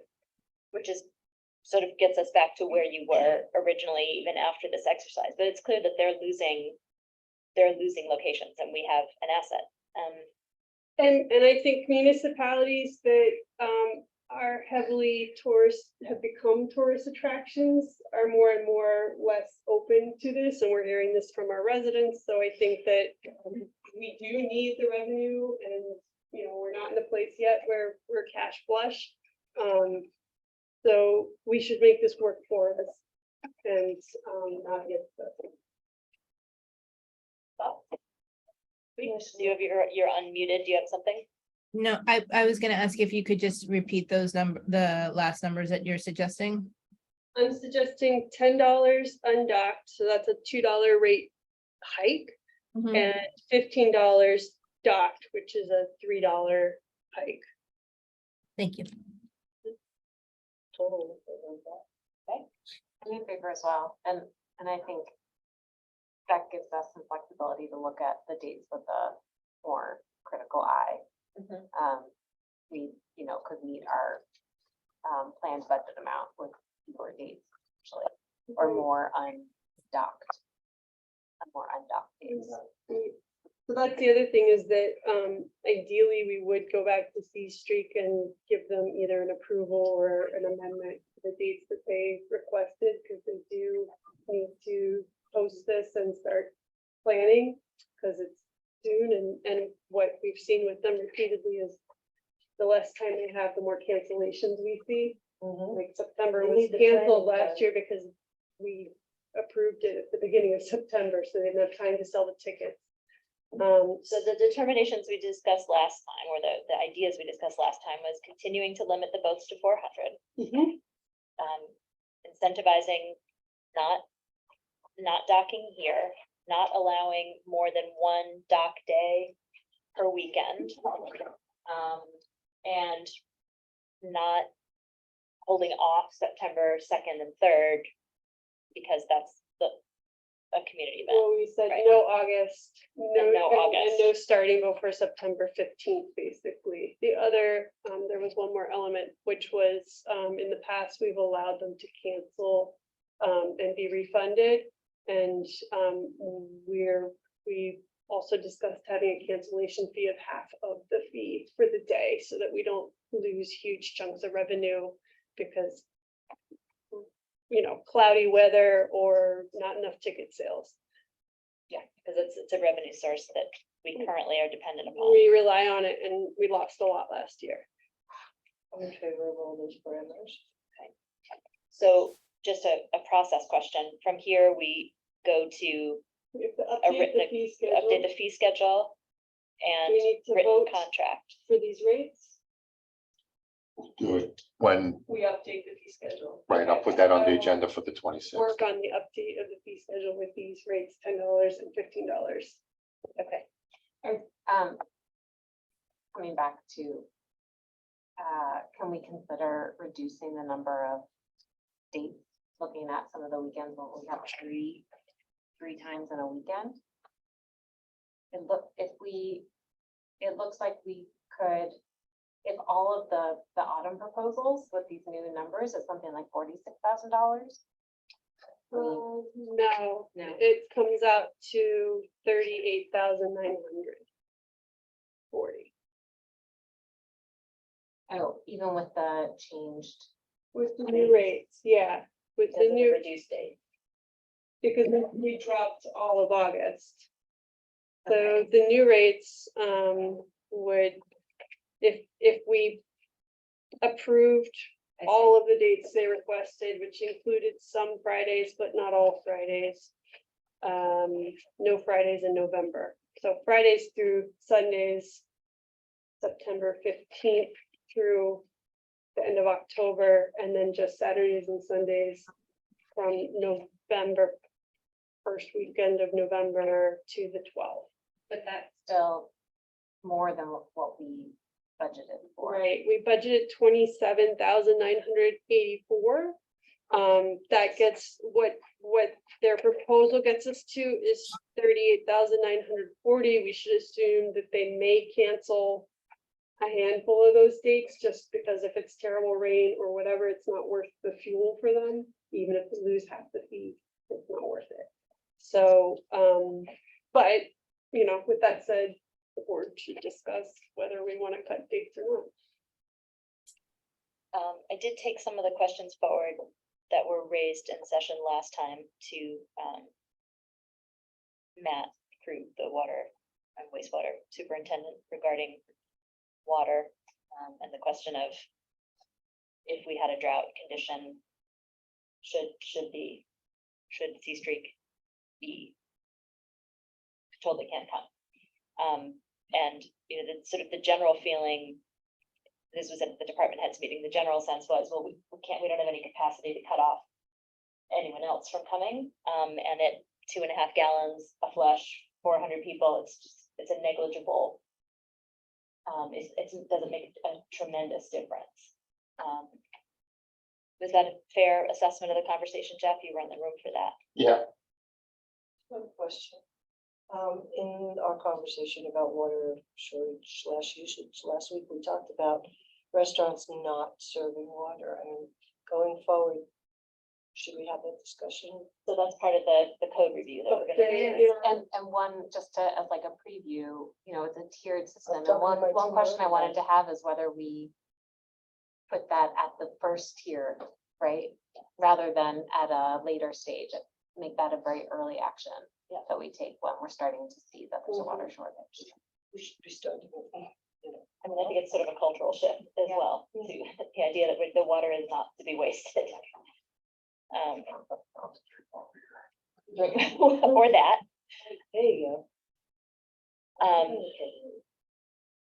Tweets, do you have any thoughts on the schedule or? I think the schedule I'm okay with as we proposed. Knocking out those August dates, I think was good. And obviously not Labor Day weekend. As far as the numbers, I mean, my feeling is like when you ask for a number, you should probably go for a higher number. Just in case, you know, they come back with an alternative, or, you know, they try to negotiate. My 2 cents on that. We do have a very valuable asset. It takes a lot of our resources, and you know, it affects the community in various ways. And so I think they should pay for the use. What's a number that feels more comfortable to you, given what your calculus is? Yeah, I mean, I feel like 10 and 13 to me seems low.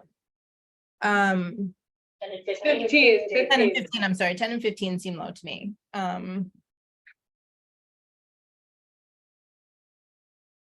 I don't, you know, I knew you were gonna ask that question and my head went blank as in terms of like what the right number is. maybe something like 12 and 17. I don't know, something like those. That's my feeling on it. But if everyone else is okay with the 10 and 15, then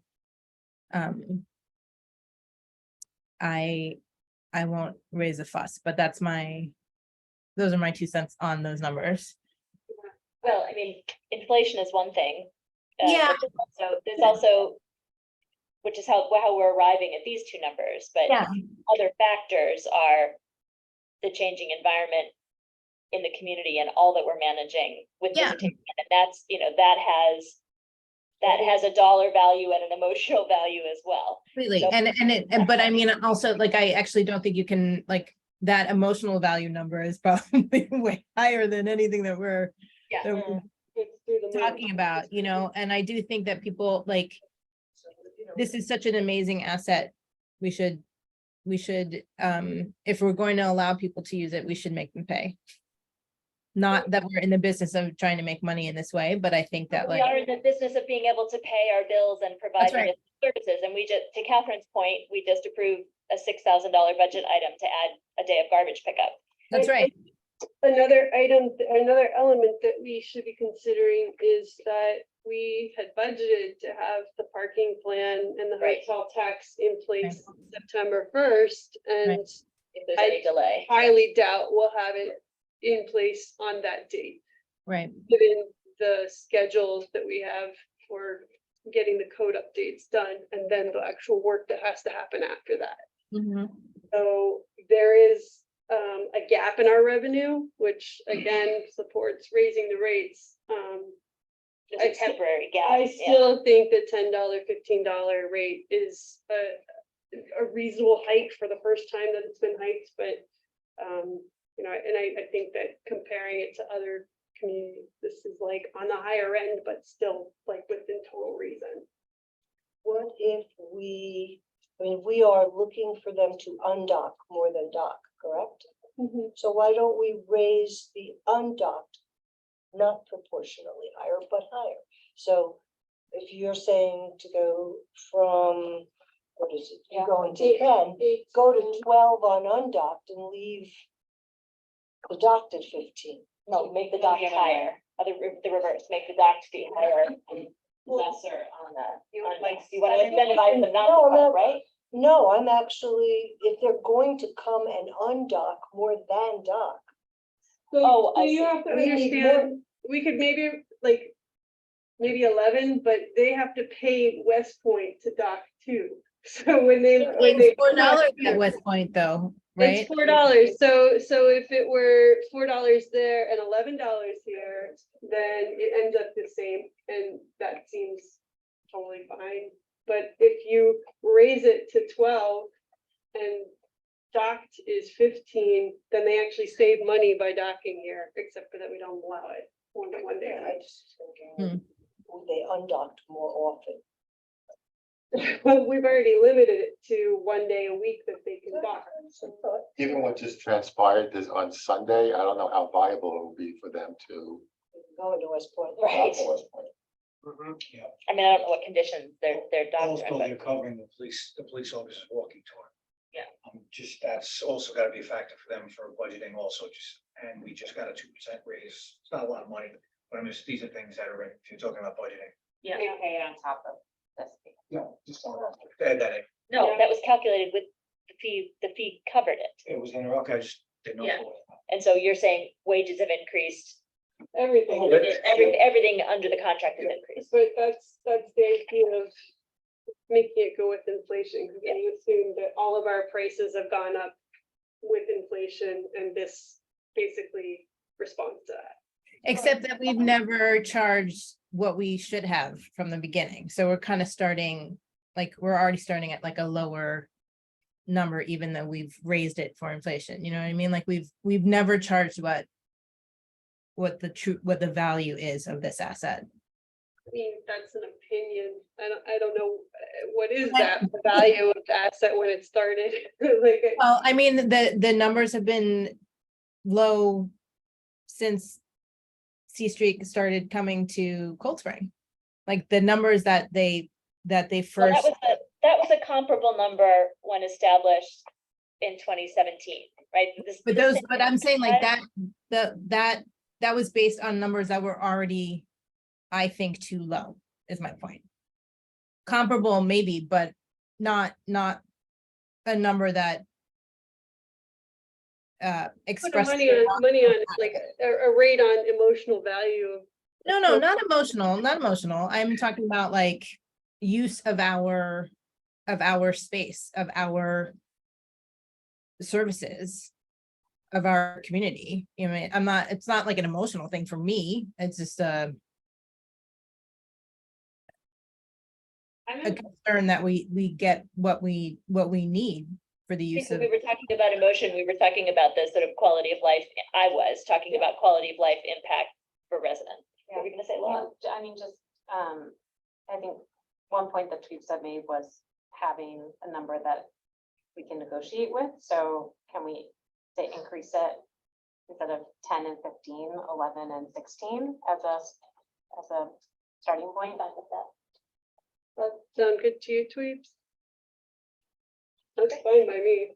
And I mean, I hear the perspective that, you know, our budget is Well- also assuming that we have the parking and hotel tax, but I think looking at whether all these dates are necessary is something that I'm in favor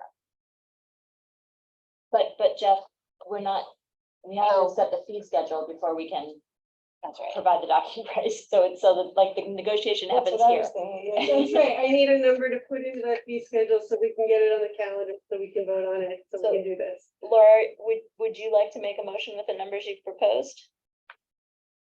Do you feel comfortable setting those as the rate, 11 and 16? Yeah. Okay, I make a motion to change our fee schedule for docking fees for $11 per foot for undocked and $16 per foot for docked. Second. All in favor? Hi, Aye. what about the dates? Can we go back to C Street with an approval of dates? It sounds like we have consensus around having dropped August, having dropped Memorial Day. And until Labor Day. Yeah, I think, say that again? Labor Day. I'm sorry, I don't know what I said. Labor Day is what I meant. I share Eliza's concern that if we have any delay on onboarding the metering or the occupancy tax, I don't think this is a time when we can, I just think it's really tight right now. So we need to get through that before we start chopping off, I think. I am definitively open, Laura, though, to the concept of going forward, once we have that other revenue stream, reducing the numbers In the future. in the future, But yeah. I would make a motion to approve the dates from 9/15 through 11/12 as per D-Street's proposal. And we had discussed having a clause where they pay half if they cancel, and that would be part of the proposal, the response. So Eliza has a motion on the table, and we have a second. All in favor? Aye. Aye. All right, I'll go back to C Street and let them know the dates have been approved at the new rates that will be in place. So now, Jeff, in terms of process, so you put before the board the revised fee schedule next week, On the 26th, the next or day. 2 weeks, 26th? We're not meeting next week. So Jeff, talk us through, you took the dates that people are traveling, et cetera. How to look at the work ahead of us in terms of public hearings and proposed schedule. We have 7 code chapters that need to be updated or written. 2 of them are new, occupancy tax and the procurement policy. Procurement policy is a 1-paragraph law that John First has already done, and it's just to allow us to piggyback on contracts that go beyond just New York State. So that one's fairly simple. Occupancy tax, who knows? I mean, that needs to be written.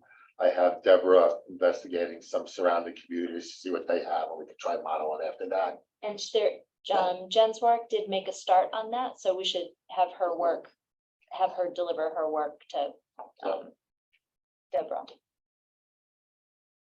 Recreation Commission updates, I don't think that's anything extensive there. I was hoping that we could do public hearings on August 9th for procurement, recreation, and water. I don't know if Jonathan could get back to us this week on water. We could circulate that to the board and get comments on that from everybody. Yeah, Jonathan said he'd look at it this week, and then I'll send it around. I did think that afterwards that I had also been working on the intermunicipal agreement with Nelsonville to allow for enforcement of the water restrictions. That is a little bit delayed. That doesn't, I think we move forward with this Yeah. and then we can add that later. Okay, great. so the code changes will enable. Yeah, so we can the interchange of take it service, after. right, and then the agreement is the detail. Okay, great. And then the three big ones are the residential parking program needs to be updated to include the extended streets, the expanded district. V&T, John needs to review that as we changed meters and signage. We gotta make sure that vehicle and traffic is in sync with what we're doing out there so that people come in, Tom can actually enforce it based on the code. And then short-term rentals needs to be revisited. We kind of dropped that back in the spring and needs to be taken back up. The language is, the one outstanding element was the fines, and we took a vote on the fine. On that in our last session. For short-term rentals, yep, and what we needed back was the updated draft. So it's actually, there's not substantive work to be done, it's getting the final text. I am concerned about, I think that residential parking and vehicles and traffic are sort of hand in glove. I think they should be together, yeah, and Eliza, you have a better sense of when they'll be ready. Well, so those have both been delivered to legal department for review. It really depends on when they can get it reviewed and passed back to the trustees and for public posting.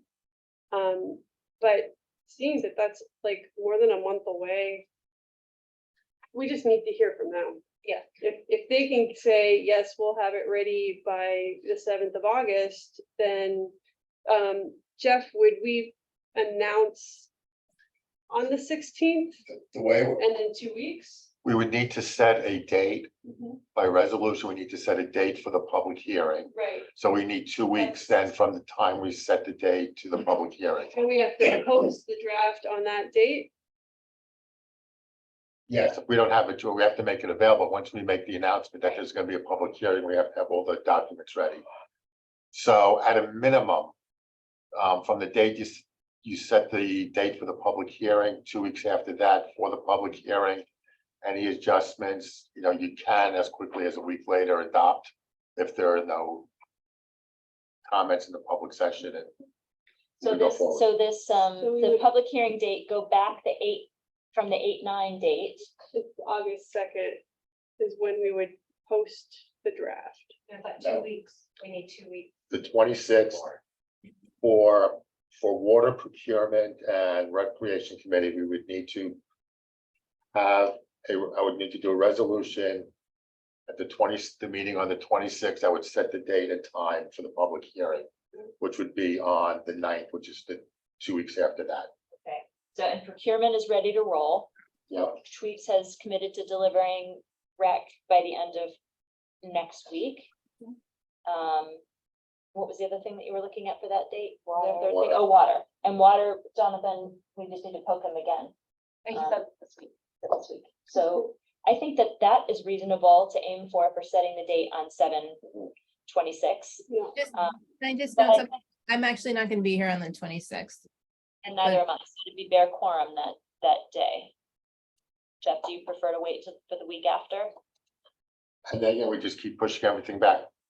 So it's up to But the it's board. for setting it. It's just for setting the date. But that's what we Set can- the date, so we do need to have 3 people here.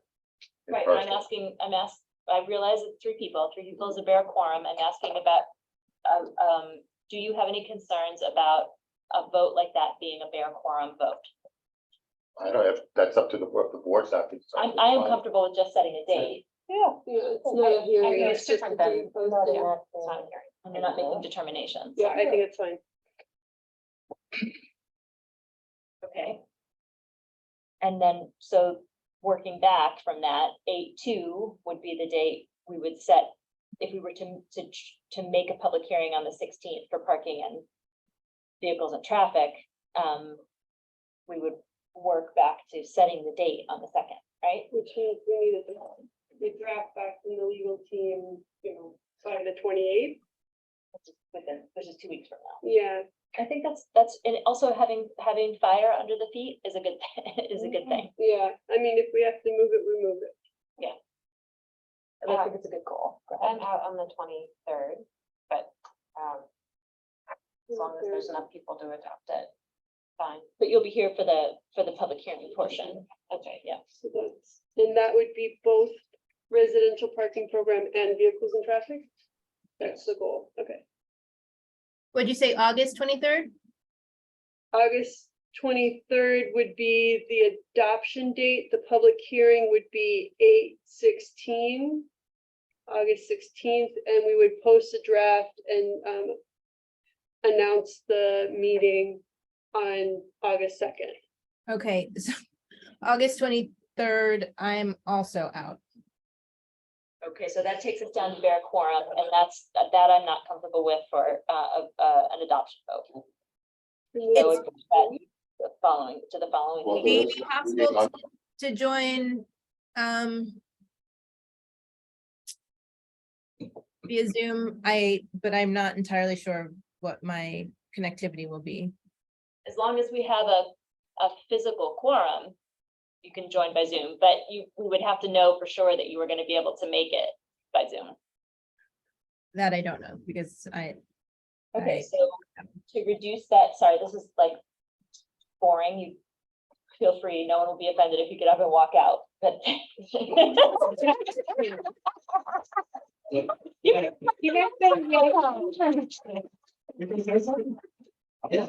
find this fascinating. All right, good. Hang on, we're not there yet, David. Don't interrupt the flow, David. So the 23rd, so we need to go to the 30th, August 30th is the point. There was no meeting scheduled on the 30th. So, but we can schedule a meeting on the 30th. Did we have, are we missing people those days? We're on the 23rd, we're missing Tweeps, on the 30th, we're missing Catherine. Okay. The other alternatives to go after Labor Day, when people are done with their travel. Last week, the board expressed a preference to not have a meeting on the 30th or on that Wednesday right after Labor Day. It is my preference. If we cancel the meeting on the 23rd and have one on the 30th, Then that's us 4 of us. and maybe goes with the idea of having fewer meetings in August, but gives us a date to adopt. So we would adopt on the 30th? But worry about the public hearing because adoption could always. Right. is not Adoption necessarily- could extend out depending on how people respond. You could have a special meeting if it's. Yeah, for adoption. For adoption. So it'd be the 30th that we would have the public hearing. That's No. No, No, I think we can still have the public That's hearing on on the the 16th, 16th. that's fine. Okay. Got it. And then we just move the rest back. The adoption date, the vote date is a target in all of these cases. Because it depends on what, right, That's exactly. tentative. That's always tentative. Okay. so then that just leaves the short-term rental occupancy tax dangling.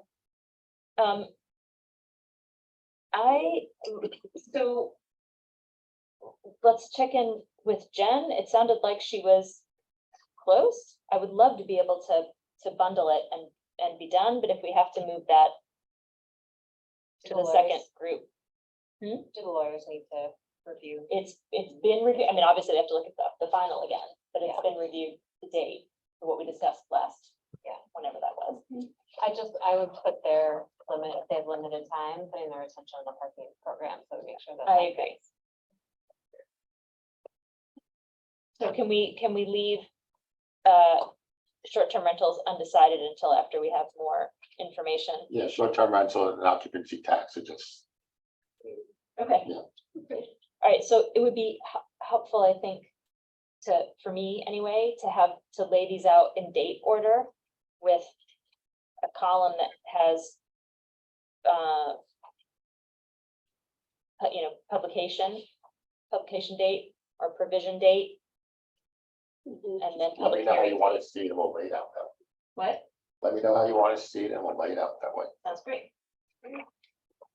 Okay, anything else on calendar? Nope. Okay, approval of bills, who's got them? Motion to approve fiscal year 23, batch number 6971 in the amount of $9,913.32. Second. All in favor? Aye. Aye. Motion to approve. Oh, no, was that an aye from Tweets? I said I. Motion to approve bills from FY 2023-2024, batch number 6972 in the amount of $111,300.43. Second. All in favor? Aye. I. You've been so patient. Public comment. Trustee Emeritus, Mr. Heffernan.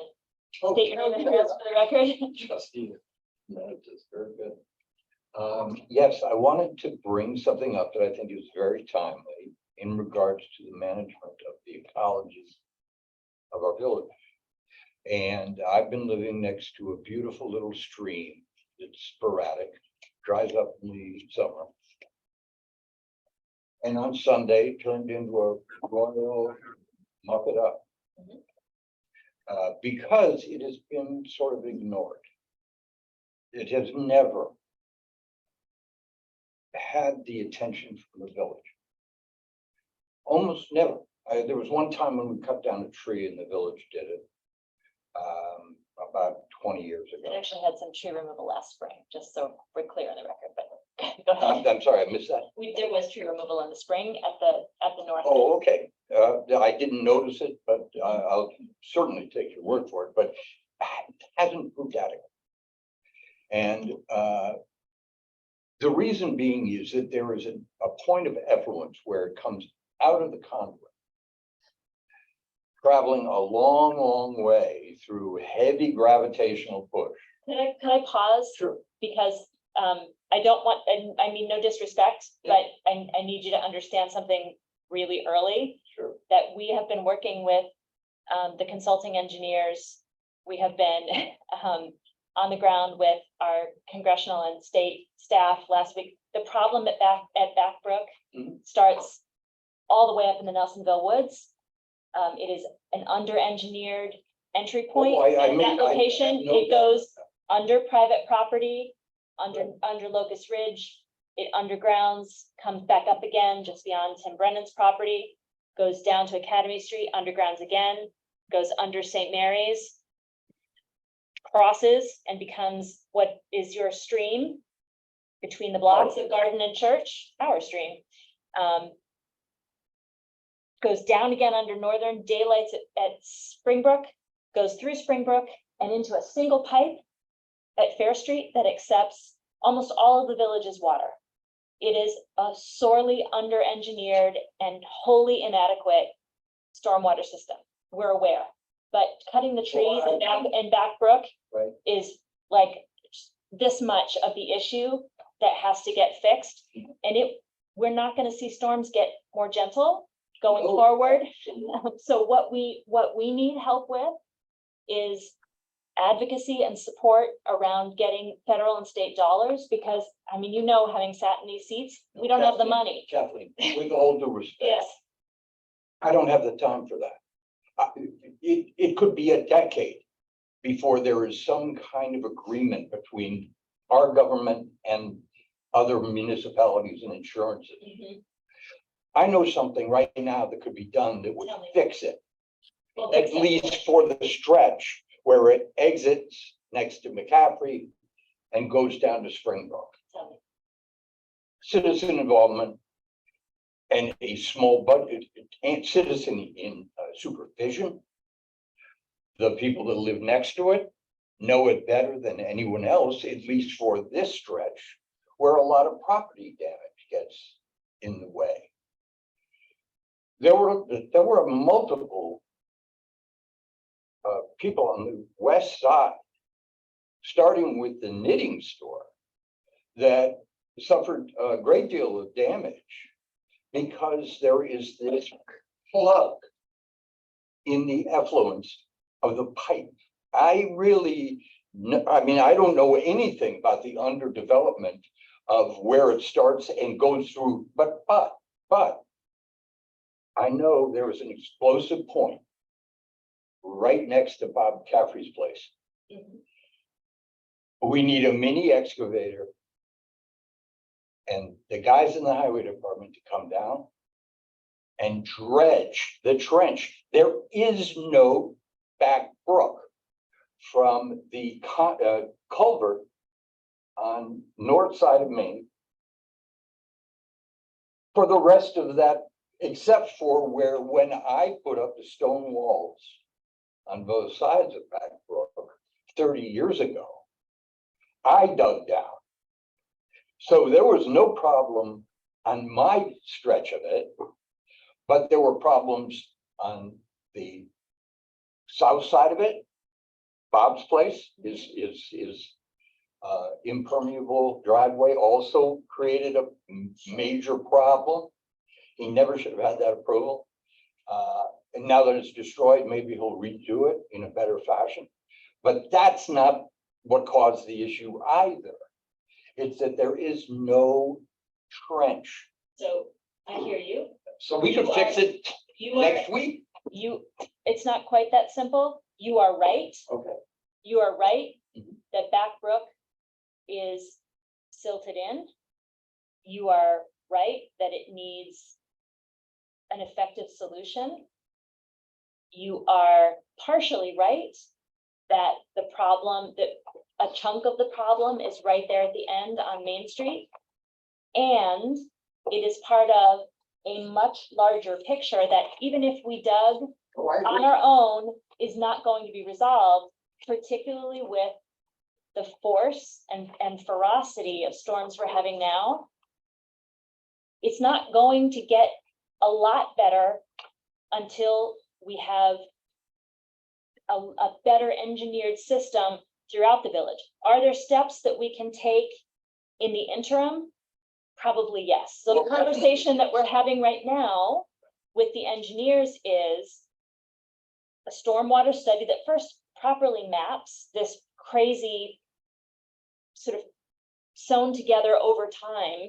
We'd never make the decisions we make now This is certainly about Back Brook. right.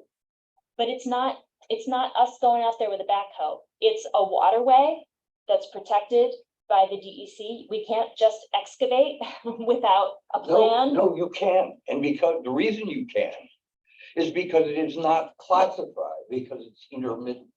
For 2 months every year, sometimes 3, it is dry. So we are luckily not constrained by solving a very major problem right now. If we wait, we will find nothing gets done. So what we're working on right now. Can we get the highway department to dig out the culvert, the sluice that is Back Brook, that over 50, 60 years has completely silted in? There is no exit from that culvert.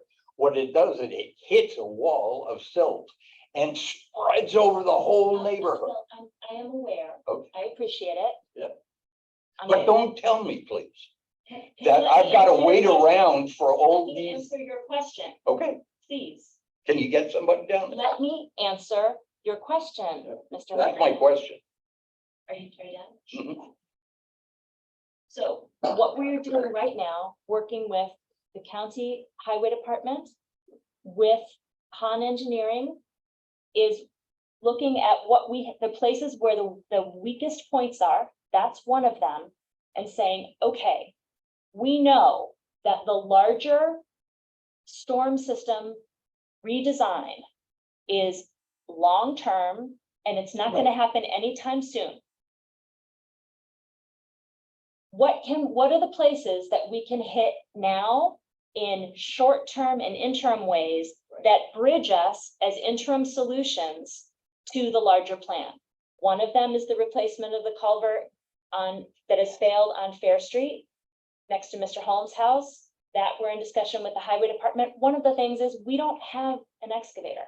So we need to work with other municipalities to actually get the work done. So that spot, Backbrook, the far end of Mayor's Park, and the top and the area around Cedar Street, those are places where we fully recognize we need immediate solutions, we need interim solutions, and they all need to be integrated into a larger plan.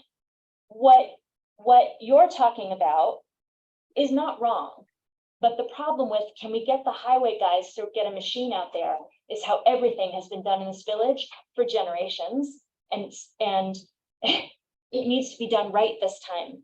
And we are working with engineers. I'm not sending the guys to just dig. We're doing it, we have to get it right this time. We can't just randomly make assumptions about what we think is the right way. It all has to tie together. So I'm saying to you, we are actively, today, I have been on the phone actively working on developing a plan to put forward to the trustees, which identifies short-term, interim, and long-term solutions. Great idea. Great idea.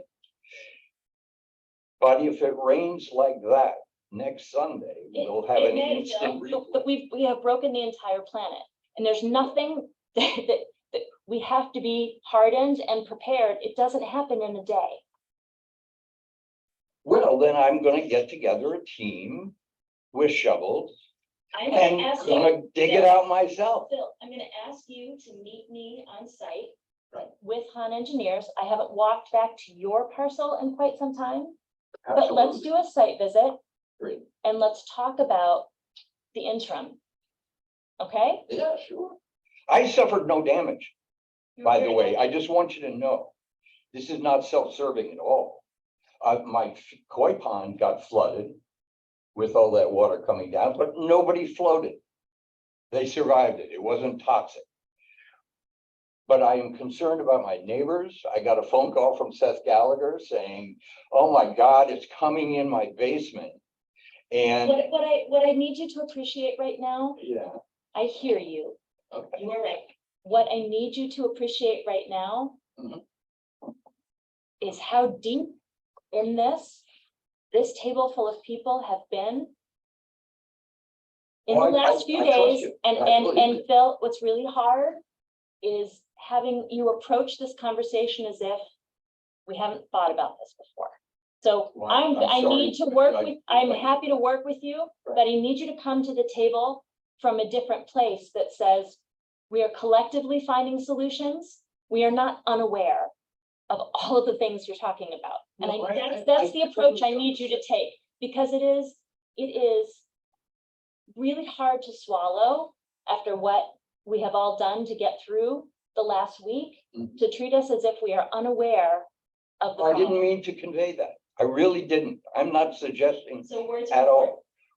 It was just such an eye opener for me. I mean, I went through this flood 26 years ago when it happened again back then, or first back then. And I couldn't really figure out what was wrong.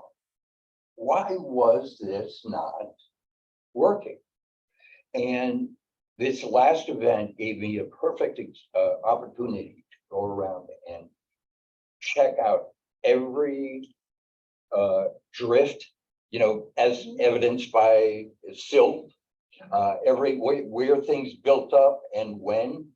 And I just wanted to bring it to your attention that I've been talking with Laura and Alex for a while about starting a back brook. I don't know, a small subset of the tree committee maybe, because Backbrook is also getting invaded by massive invasive species like sumac and Norway maples. They just seed everywhere. And in about 15 minutes, they're gonna be 3 feet higher. So I would love, I So- haven't been back in that deep for quite some time in the way that you and Laura have. I'd like to take that walk with you Great. and see what it is we're facing that deep in. I've been focused on the water. You're looking at different things as residents there. Citizen involvement with their neighboring back brook. That is the people So along. we're friends of Backbrook. kind of. Correct, I mean, if and it you- would be all the people on Garden Street and all the people on Church Street, because they all have their backyards butting up against this beautiful, rare, generally very sleepy little stream. But we saw the power of gravity and distance and poor elevations. And water. And that's funny, yeah, and water. So anyway, I apologize if I seemed combative, because I'm not. I was just bringing this up to a group of people that could help people such as I Laura, love myself. that and idea. Hal. I Yeah. love that idea of sort of having the people who have eyes on that location more frequently, night David, more frequently. Right, To Yeah. be part, to Who be better part than of them? that, because we need all the help we can get. okay. I just wanted to bring it up, and, kind of like, be a booster for more involvement of the neighbors who are constantly involved with that place, to take some responsibility for erosion, weed trees or invasive species that are taking hold there and eventually gonna take over. The last thing we need is a knotwort forest, Yeah. We got it. Got it, Thank okay, So thank you. I am away for a couple of weeks. Continue your conversation with your neighbor who is a trustee. Yeah. And I will say to you, if this is something that you want to do, take leadership of it and make it happen. Absolutely. Okay. Sounds good. Any other further public comment? With that, I'll make a motion to adjourn. Second. All in favor? Second, third. Aye. Thank you. Thank you. It's great watching this meeting. It was wonderful. You stuck with us for the long haul. Thank Have a you. good trip.